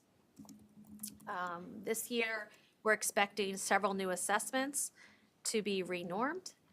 So as I said before, we are required to use standardized assessments to determine eligibility for classification, and we're required to have the most up-to-date tools. We're only permitted to use the materials for 1 year if it has been renormed, and this year we have many that are being renormed, so that's what that increase is. Flip the page. In conclusion, the recommendation is to increase the overall budget for the Pupil Services Department by $158,580.72, bringing the total budget to $6,097,628.95. Again, thank you so much for your continued support for the Beacon City School District and taking the time to review this budget. It's taken a lot of time and care to make sure that it is fiscally responsible, and we still look at our future-focused programs, and I'd be happy to answer any questions. Does anybody have any questions? I wonder, are you, I know in the past we've been having trouble getting services for the students, the 3 through 5-year-olds that, it's the county's responsibility, but Right. we organize it, but then the county didn't have anybody to offer. Is that still the case? So it is always a struggle, but not to the intensity it has been previously, which is amazing. Part of that is because we have a consistent person chairing the meetings, a consistent person in the office building those relationships, so we know which ones. We also partner with districts that are close to us, and we'll say, do you have a person, so we can make sure that we have that provider in our area and stay in our area. I will say the preschool programs, having the kids in our buildings is great because a provider goes right there rather than multiple homes. They go right to that program. The 4410 program, which is at Sargent, is served by our staff members, and it's been joyous to see children actually. There's still going to be a few outliers, but nothing like what we have experienced previously. Heather, can I just ask, I saw Dawn assume his name on there as a related service. Yep. How does that work being an employee? How does how does that work? She's also being paid as a related service provider. Correct. So in their contract, they have the lunch and prep. She was working on that. That's why the numbers are very limited. She has a memorandum of agreement with the district to only provide services on those limited times. outside of her contract. So, So she's doing the work when she would be receiving a lunch or a prep. okay, so she's being paid as a provider outside of being an employee of the school district? Correct. We have a Okay. few speech pathologists that also do the same thing for preschool, and it's not on there. So like, for example, we have a high school speech language pathologist that after her day is over, she works for the county and gets paid by the county to provide services to our preschool students. So we've tried to maximize every angle that we could to make sure our kids get the services they need. This is an agreement we have with the Beacon Teachers Association for Yeah. Dawn, Yeah. right? Okay. So it's not that it's this Not like a completely contract or- independent 45 minutes a day. It's something that we worked with. I'm not remembering all the details, but it's something that we worked on with BTA. With the BTA, yes, Right. yes. And then just to, so you said there's adding a special ed teacher at the high school, but it's budget neutral, and then Yeah. a half-time speech pathologist and a half-time mental health Correct. person. Yep. Just quickly about the high school one, we currently had a number of extra classes, extra for special ed teachers, and the plan would be that with this position, we don't have those anymore. Oh, like they're getting the sixth period. or Yeah. whatever, Yeah. Yeah. Anybody else? No? Okay, thank you. Yes. All right. Last I will be quick. Last presentation is on the tax cap with Matt and Anne Marie.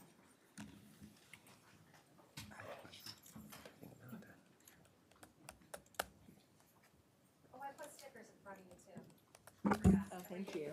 Yeah, I've got it. I was gonna say it right off air, but I forgot. So Matt and I wanted to talk about two questions, I think, that came up at the last board meeting, and a little bit more conversation. One of them was the tax impact of the $49.9 million capital project. So we always talk about it and how it affects our tax cap and our tax levy, so we wanted to just give you a little context to it. So included in the 26-27 budget is an increase of $1.4 million for principal and interest payments in the future to pay for the $49.9 million project. It is being offset by estimated building aid, about $164,000, and a transfer from capital for capitalized interest of $135,000. Capitalized interest is a way to manage the financial impact of a large capital project. It's something that we really haven't utilized before. This is the first project that really had a tax impact.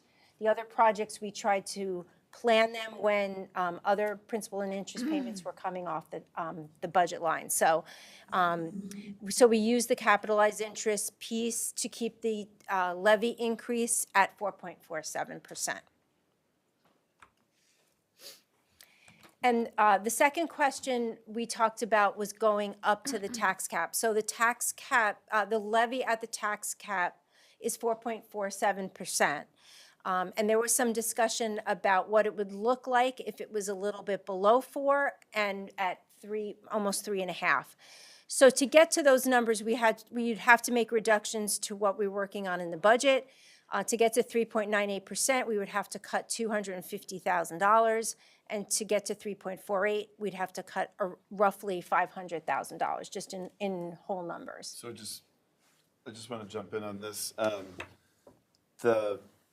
So I want to just briefly talk about the 9-period day. It was going to be part of my April 13th presentation because we're still working on it.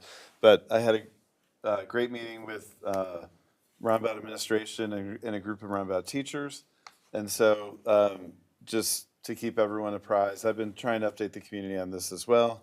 But in 6th grade, we'd be adding a health class, and we'd be adding kind of, I call it the Welcome to 6th Grade class. That would be focused on like the Positivity Project, study skills. I think both of those would be really welcome and well received. In 7th grade, the addition would be a kind of like a strand during the school day of 10 week-long electives. with a wide variety of like course choices in that. They would kind of be low stakes in terms of academics, but high interest. Teachers, I didn't meet with all the teachers, but teachers in this meeting were super excited about being able to teach some of those. And then in 8th grade, we'd be adding a health teacher and a technology teacher. And we'd be adding some sections of art, so there'd be some FTE there. And 8th grade is the year that it becomes a little bit harder to explain because there's so many different like variations of what 8th grade may look like.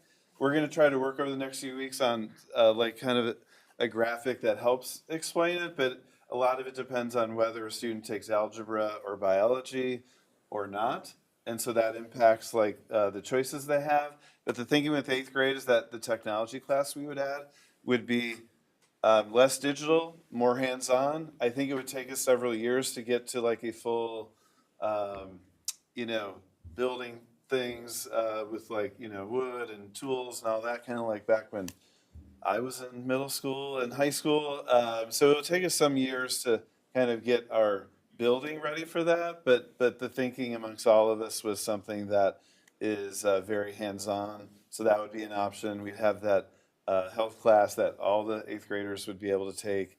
In 7th and 8th grade, some students will be able to take chorus and band, not all, but some would have that option. So that's that. The cost of that, the reason I jumped in is the cost of that we're estimating to be between $250,000 and $300,000. That is all teacher cost. So when I was asked at the last meeting, what might we reduce? You know, one of my guiding budget philosophies over the years is when we introduce something in a budget and it's a new initiative, we try to position it so that it's not something that we have to pull back the next year or the year after. I mean, we may do that because we feel it's not working, but we don't want to do it because of money reasons. So, you know, my first recommendation would be if we went lower to just hold off on doing the 9-period day at Roundabout. We always look at non-instructional areas to make reductions. We're honestly doing some of that right now, nothing dramatic, but we're always like looking for ways to kind of tweak things that aren't classroom based to lower costs. But to get at a higher number between 250 and 500,000, and this is not meant in any sort of negative way, but we'd have to look at staffing, and we probably have to really look at most likely teaching staffing, and so we'd have to look across the board at making either like not filling retirements, you know, sort of attrition-based cuts, or looking ways to reduce, possibly nothing dramatic. It's not a massive amount of money, but like looking at class size, that kind of thing. But the first thing would be, in my mind, to not be pulling back something else, but to look at holding off on the 9-period day if we wanted to reduce. When I do the April 13th presentation, that will have a few slides on the 9-period day at Roundabout, and just, you know, I'm not doing it justice, but to show what some of the options that kids will have with that sort of against what they currently have. But it was really exciting. It was really, on March 20th, the Professional Learning Day was when I met with this group, and it was really cool to see the excitement amongst the teachers about it, and so that just kind of further motivated my work with this. So that would be my initial recommendation. If the way I sort of see this is if the board gives me direction to flesh that out in a much more specific way, I'll do that, although my recommendation right now would be to hold off, to delay the 9-period day for another year. I can't sort of do lots of little small cuts to get to a number that large, so I'd have to look at staffing. So I wanted that to be more kind of conversational than slide-based, because I don't want to create a dynamic where people in the public think that I'm recommending reductions right now, if that makes sense. Okay, one last thing to add. So after the conversations and we talked about percentages, I found that percentages are very hard to digest and to know what it means to be to you personally. So I decided to do a different visual. What would an average taxpayer who has a median home value of $450,000, what would the current levy mean as an increase? So right now, we're calculating about $213 to $244 a year, right? So that tax levy would be an increase to what people are currently paying. If we were to reduce by $250,000, it would go to $189 to $219. So roughly, you would save about $24, $25 a year. But it would be a significant cut, as Matt had just mentioned, to $250,000. It's tough for us to come up with that kind of cut. A reduction of $500,000 would be from $164 to $194. Again, the differences in the year is about $25. So I thought maybe if it was presented this way, where people, again, it's hard when you're throwing out percentages, what it really means to you personally. I thought this might be easier for people to digest and know that, if we're recommending to go to the current tax levy, which is at the cap, what the increase could potentially be, and how much of an impact it would be to lower it, which isn't as significant per taxpayer. So just to summarize, April 13th, we were going to present a final budget. We need to do the property tax report card, right, by April 24th.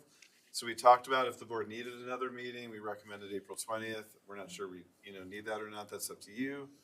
But we'll proceed for the April 13th meeting, going with what we've been talking about, including the 9-period day. And, with knowing that if we want to go less, my recommendation would be to look at holding off on that. Okay? And you have questions now? Is the 9-period day difference, is that the 250 or 500,000?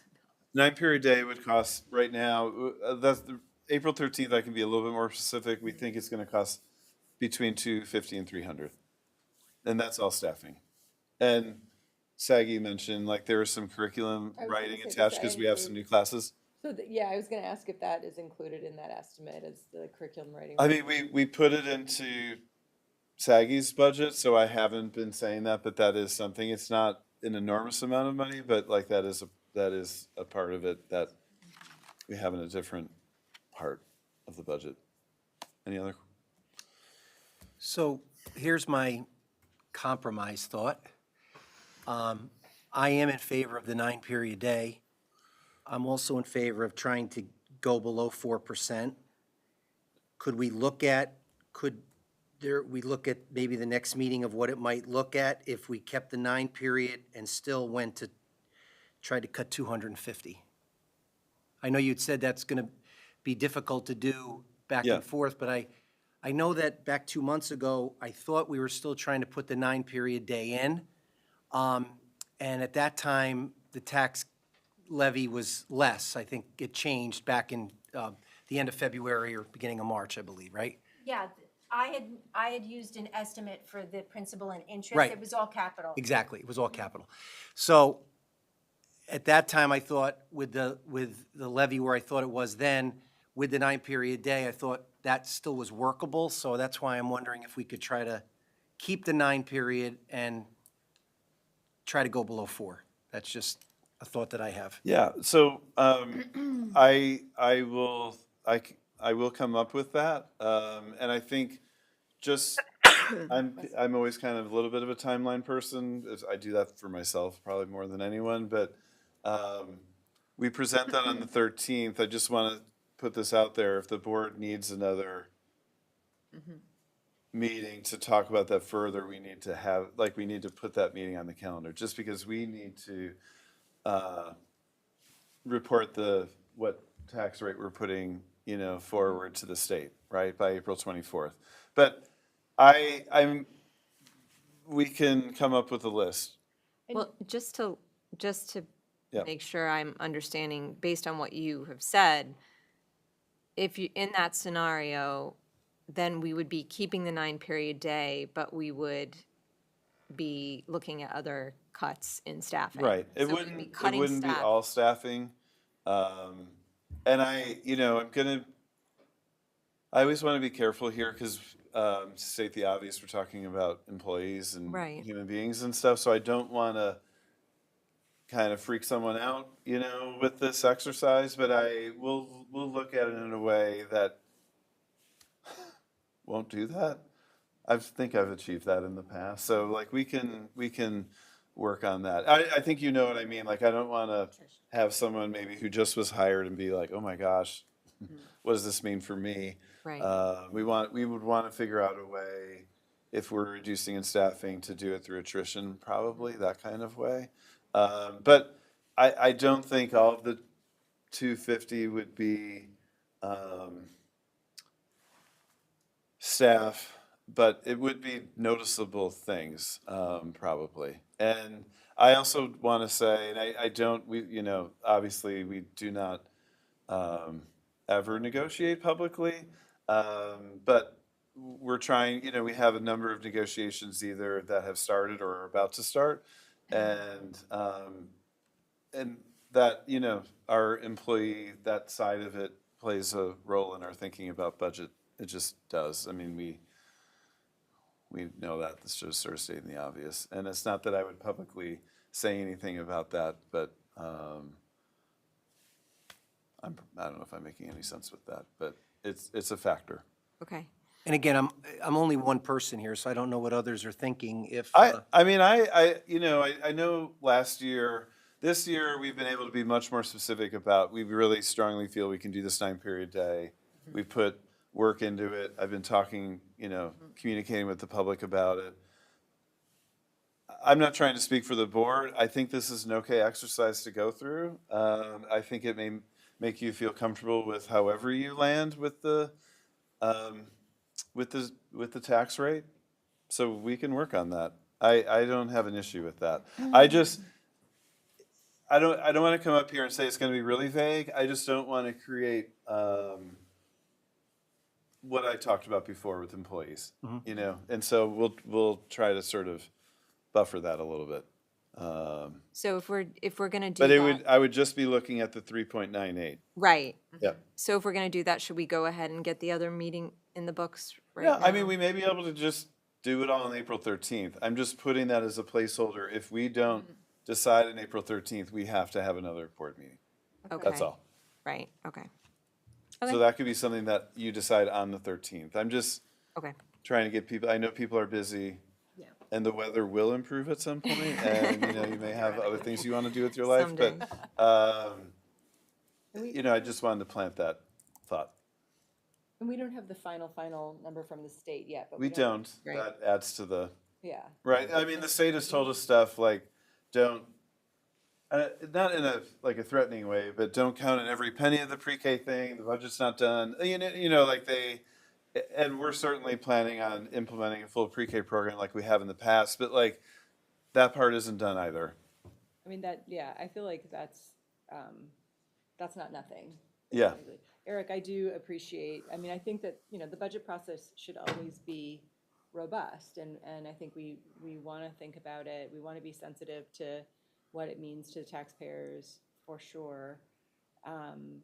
I am really excited about the 9-period day. It sounds like it's really gonna be great for the students there and give them a lot more opportunities, and students that are doing AIS will not be, missing other opportunities because of that, and that I feel really strongly is a huge benefit.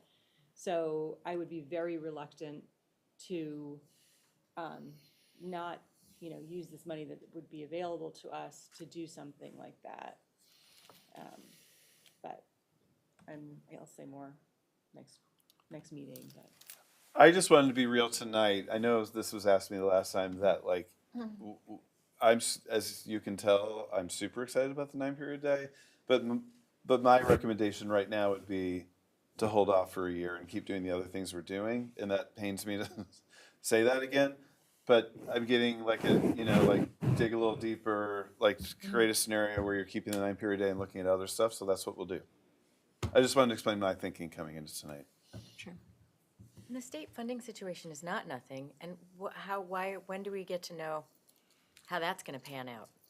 When does that The happen? what? Due April. Where's the funding? 7th. What's gonna It'll happen? be late. April 1st, but. I mean, like, we have to April wait until the 1st. absolute It'll be- bitter It'll probably be end. mid-April. to have that conversation. Yeah, Okay, She hasn't come in with an on-time budget yet, I don't think. ever. so. great.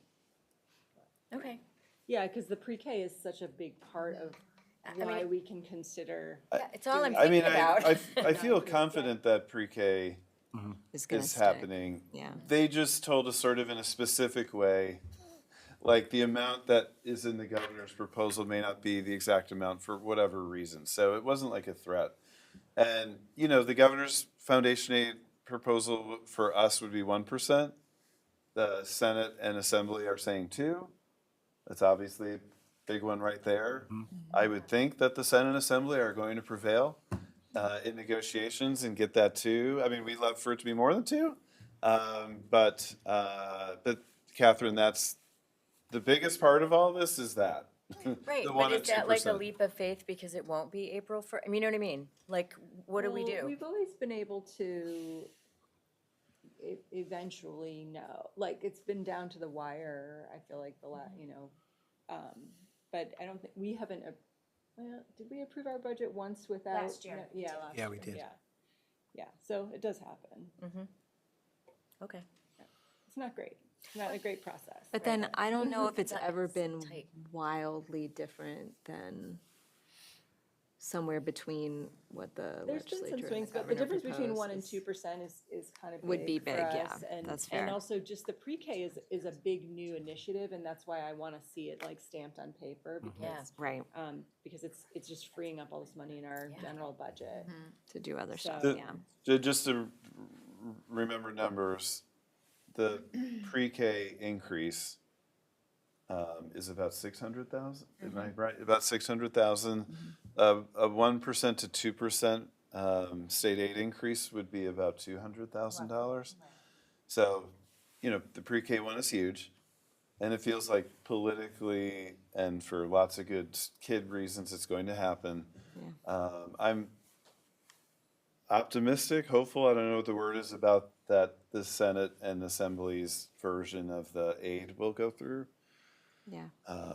So, yeah. Okay. So we'll get a little bit more detailed on what that would look like. And super appreciative of everyone's presentations tonight. Sorry that we went a little long. Like, we did the principal presentations differently this year, and they just did one a night, and it kind of threw us off a little bit with the budget. But thanks for being so attentive through all of them. I really appreciate it. Yeah. Thank you for slicing and dicing the information in so many different ways to make it more understandable. I really appreciate that. Anybody else? No? Okay.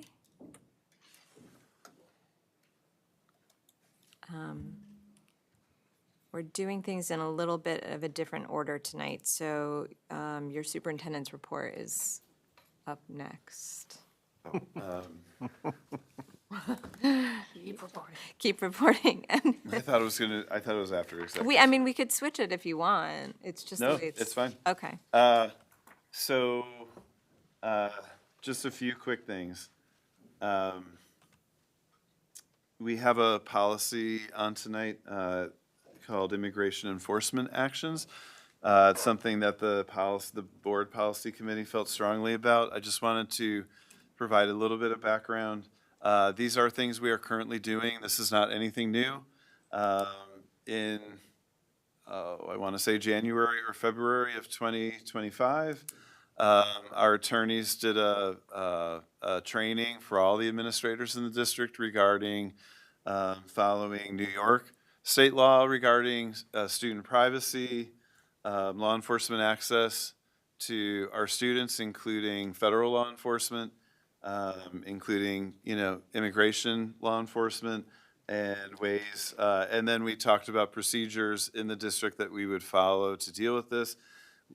We actually then had like a follow-up training on this because we like to do our legal trainings at the admin level, where we just kind of had more questions and wanted to go through that. And so basically, in a nutshell, if we were ever presented with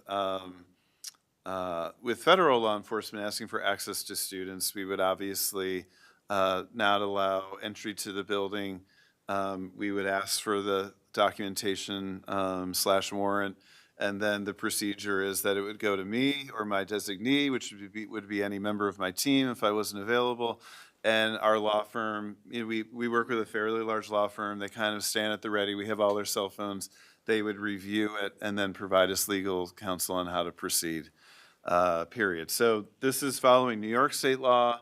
I think this is also following just kind of standard operating procedure. Just to be clear, this is like the way we deal with law enforcement in general, and I don't mean that in any sort of combative way.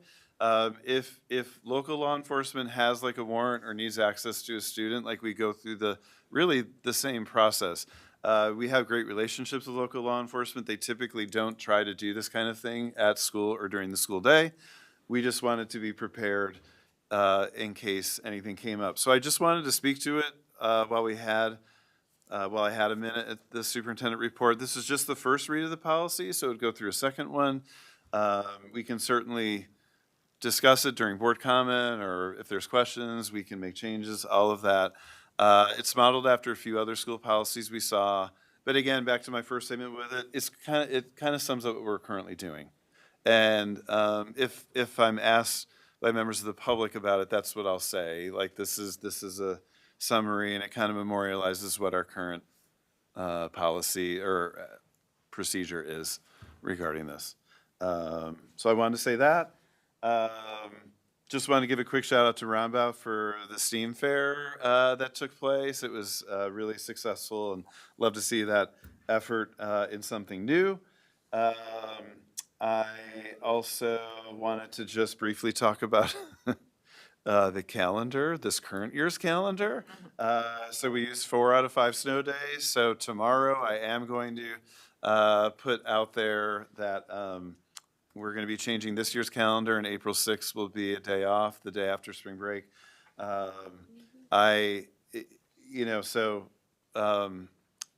I'm trying not to use the language, that give back language, but it's like if we don't use all 5 of our snow days, one of those days, or 2 or 3 or more, go back on the calendar. We only have 1 left. It's going to go back on April 6th.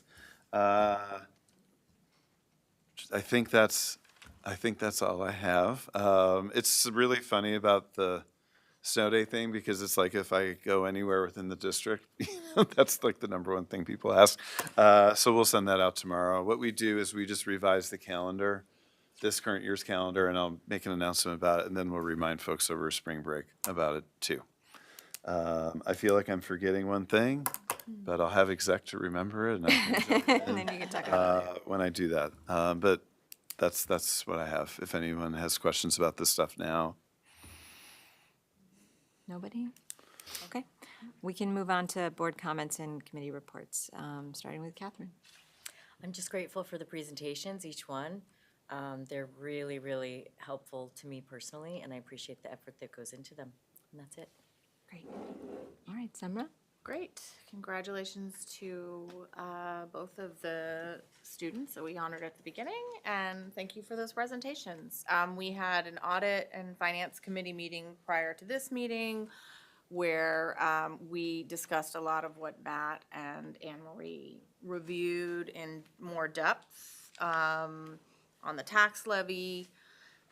We also talked about some other considerations in there, some exemptions that are under consideration, as well as some exemptions, for example, for disabled veterans that may be mandated, and how those things, including pilot payments, might affect, they wouldn't affect the tax levy would remain the same, but it may change how the payments are distributed. So that was one discussion that we had, and how we might message more effectively information on the tax levy to the public. And we're always thinking about ways to do that effectively so that the public understands. And I think some of the slides that you saw tonight were, I hope, very effective to see what a slight lowering of, someone, for example, paying $20 less might mean that we get a program like a 9-period program or not. So those are things that we want to make clear to the public, and then the public can make their decisions.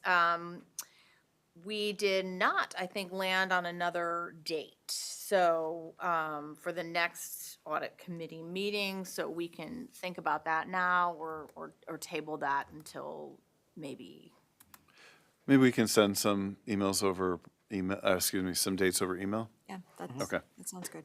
Can I jump in? I had the one thing I forgot, and this will be super brief. I also just to kind of FYI the board, I sent an email out tonight and a phone call to Roundabout families just about testing. We've mentioned in a few months ago's board presentation, the Roundabout testing participation rates were low. Just want to state, like, the overall participation in testing has been increasing across the state, including our 4 elementary schools. Roundabout's a little bit of an outlier.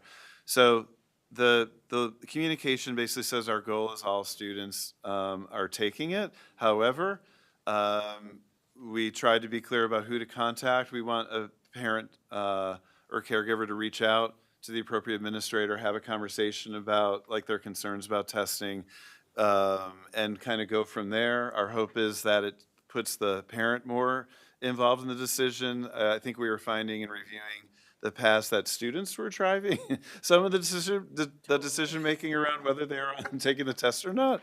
As a parent of a 14-year-old, I definitely want to make that decision and not have him. So we'll be working through that this week. A bunch of us are working over spring break. If there's parents that need to talk to us, then we're available because testing starts. I just wanted to, I'll send you all the email I sent out so you have it. And if you hear anything about it, just send people my way, or Saggy also will be talking to the folks and the administrators at Roundabout too. Matt, did you mention in that communication that the test scores are uncoupled from the teachers' evaluations? Yep, I did. I mean, people have a lot of reasons for it, and we're not trying to get into, like, fierce debates with parents over it. We just wanted to create, like, a better process that involved parents way more than just, like, last year we were getting, like, notes coming in. We weren't sure sometimes who was writing them. Like the day of the test, like, it got a little chaotic. This helps us clean it up. I think it will also increase participation. And the teachers have been talking about this with kids, from my understanding, for a while now too. So anyway, sorry for, that was the one thing I forgot. Summer, did you have anything else? Nope. Okay, great. All right, Chris? Yeah, we had a curriculum meeting last week, which was exciting. We talked a little bit about the high school level, some New York Inspires, new graduation requirement implications, and at the elementary school, some curricular implications, including some of the stuff we heard about today. We also looked at the mid-year kind of iReady data, which I wanted to just very briefly summarize, and then also consider if we wanted to talk about more at the board level. I think iReady, first of all, touches on some of, like, the technology use questions that came up last meeting, but also I think are one of our best insights into how kids are doing in math and reading. There was a lot of really exciting highlights from the data, and when you think from a student and teacher level, from fall to winter, there's just a huge amount of growth. So congratulations to the kids and the teachers on that. At a district level, from year to year, there's not that much change. And so I think one of the questions is, given the investments that we're making in new personnel and new curriculum and new professional development, all the other supports, would we be expecting to see a year-over-year change here or improvement? And if we're not, why not? And I think especially in math, where there was a lot of investment this year, a lot of the scores are very, very similar to where they were last year at this time. So it's something that I think would be helpful to dig in more. I know we're already March, and the kids will be taking sort of end of year testing coming up in May. So the window for action this year is relatively short, but thinking about next year, I think that having more robust conversation about how kids are doing in reading and math, especially when in 8th grade, we have about half of kids who are 2 or more grade levels behind according to this assessment, which doesn't capture everything, but is one data point, I think would be helpful to have. So I don't know exactly how that fits in or how we could time that, but I would love to dive into that a little bit more in future board conversations. Okay, thank you. I also didn't say like great presentations, but I really appreciated the the presentations, and congrats to the 2 students we celebrated as well. Eric? Yeah, again, thank you. The presentations were very well done. We much appreciated. I don't think, regarding Facilities Committee, we don't have anything planned, or are we? I don't think we have anything pressing. Okay, We kind of laid out that, like, the capital project timeline. I think we're good, right? Okay, I just Yeah, wasn't sure if we were- can maybe pull the team together in May or June, just to Maybe that's what we said, talk okay. about where we are with contractors and bids and everything. Getting ready to bid, so then Okay. probably right after that we'll have more. I couldn't remember where we were after the last one, so that's why I was asking. I just couldn't remember, so. Okay, that's all I have. Okay, thank you. Meredith? We had a policy meeting and a prom meeting last week, and the prom meeting, we heard from the woman what's the name of her company? Amanda Morrissey Yeah, has been helping us with the website. yes. Yep. I was trying to remember the name of her company, but I can't remember. Wandering Soul. Wandering Soul, thank you. It just came to me. And Katie B already came and talked to us about the website, which was great. Ended up being pretty much the entire meeting, just sort of talking about how we can make that more robust and what her process is. And that was really great to hear from her. And the website is coming along. And then we had a policy meeting, and we talked about the policy that Matt mentioned, which I'm really glad is on the agenda, because it is something, even though we were already doing it, people do ask about it, and now we have like a single place people can go if they want to understand it better. And I also just wanted to point out that we have on the agenda to approve removing policy 3000, goals and objectives for the administration. It just seemed very redundant from where we have those goals other places. And that's it. Great presentations, and congratulations, Oscar and Samia. Okay, thank you. Yes, I'll echo everybody else and say great presentations. I feel like every time we have these presentations, I learn a little bit more about the inner workings of each department and what is required financially. I also really appreciate it when we see year over year the difference in spending. That's really helpful to see. So thank you for that. And congratulations to Samia and Oscar. I'm so proud of our students and their achievements. Watching them getting ready to go out into the world is always really inspiring. I went to the Music in Our Schools performance earlier this month. It was great. It's always so much fun to see at the end all of the music students on stage together, playing their instruments from every grade. And it's such a cool way of seeing how these young students become these incredible musicians while they're in the district. So kudos to the students and also to the teachers who do all the work to make that possible. It's a great experience every year. I also wanted to mention that we had students from Beacon High School who came to the Capitol a little over a week ago.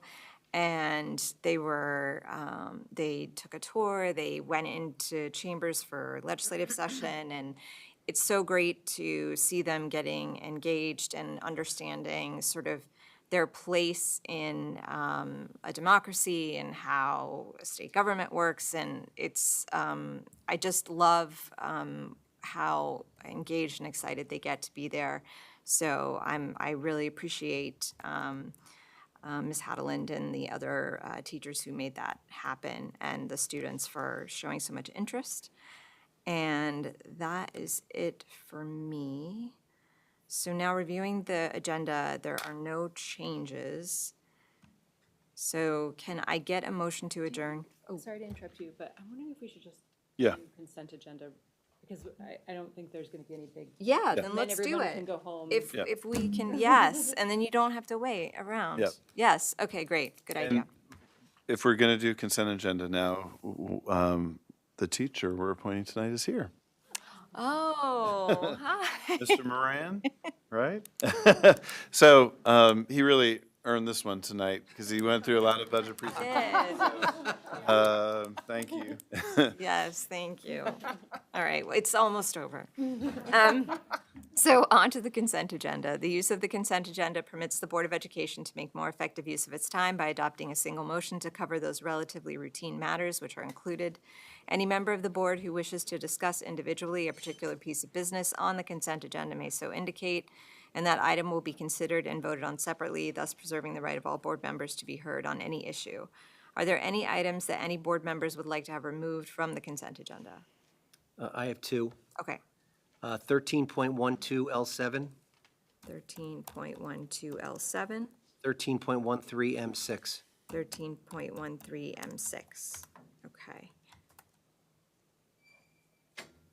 All right, can I have a motion to approve 12.01 through 16.01 minus 13.12 L7 and 13.13 M6?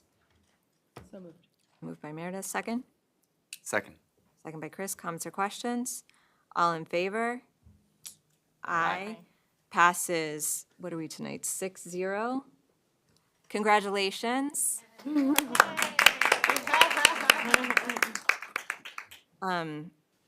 Is it okay with Yeah, you you if can I do do both. them Yeah, yeah, sure. together? Okay. Can I have a motion to approve 13.12 L7 and 13.13 M6? So moved. Second? Second. Second by Summer. Comments or questions? All in favor? Aye. Aye. Abstain? One abstention. Passes. Can I have a motion to adjourn to executive session to review the employment history of a particular individual? The board does not plan to return. Oh, and to discuss negotiations. That wasn't. Yeah, we are discussing negotiations with the Beacon Teachers Association with our attorney tonight. Okay.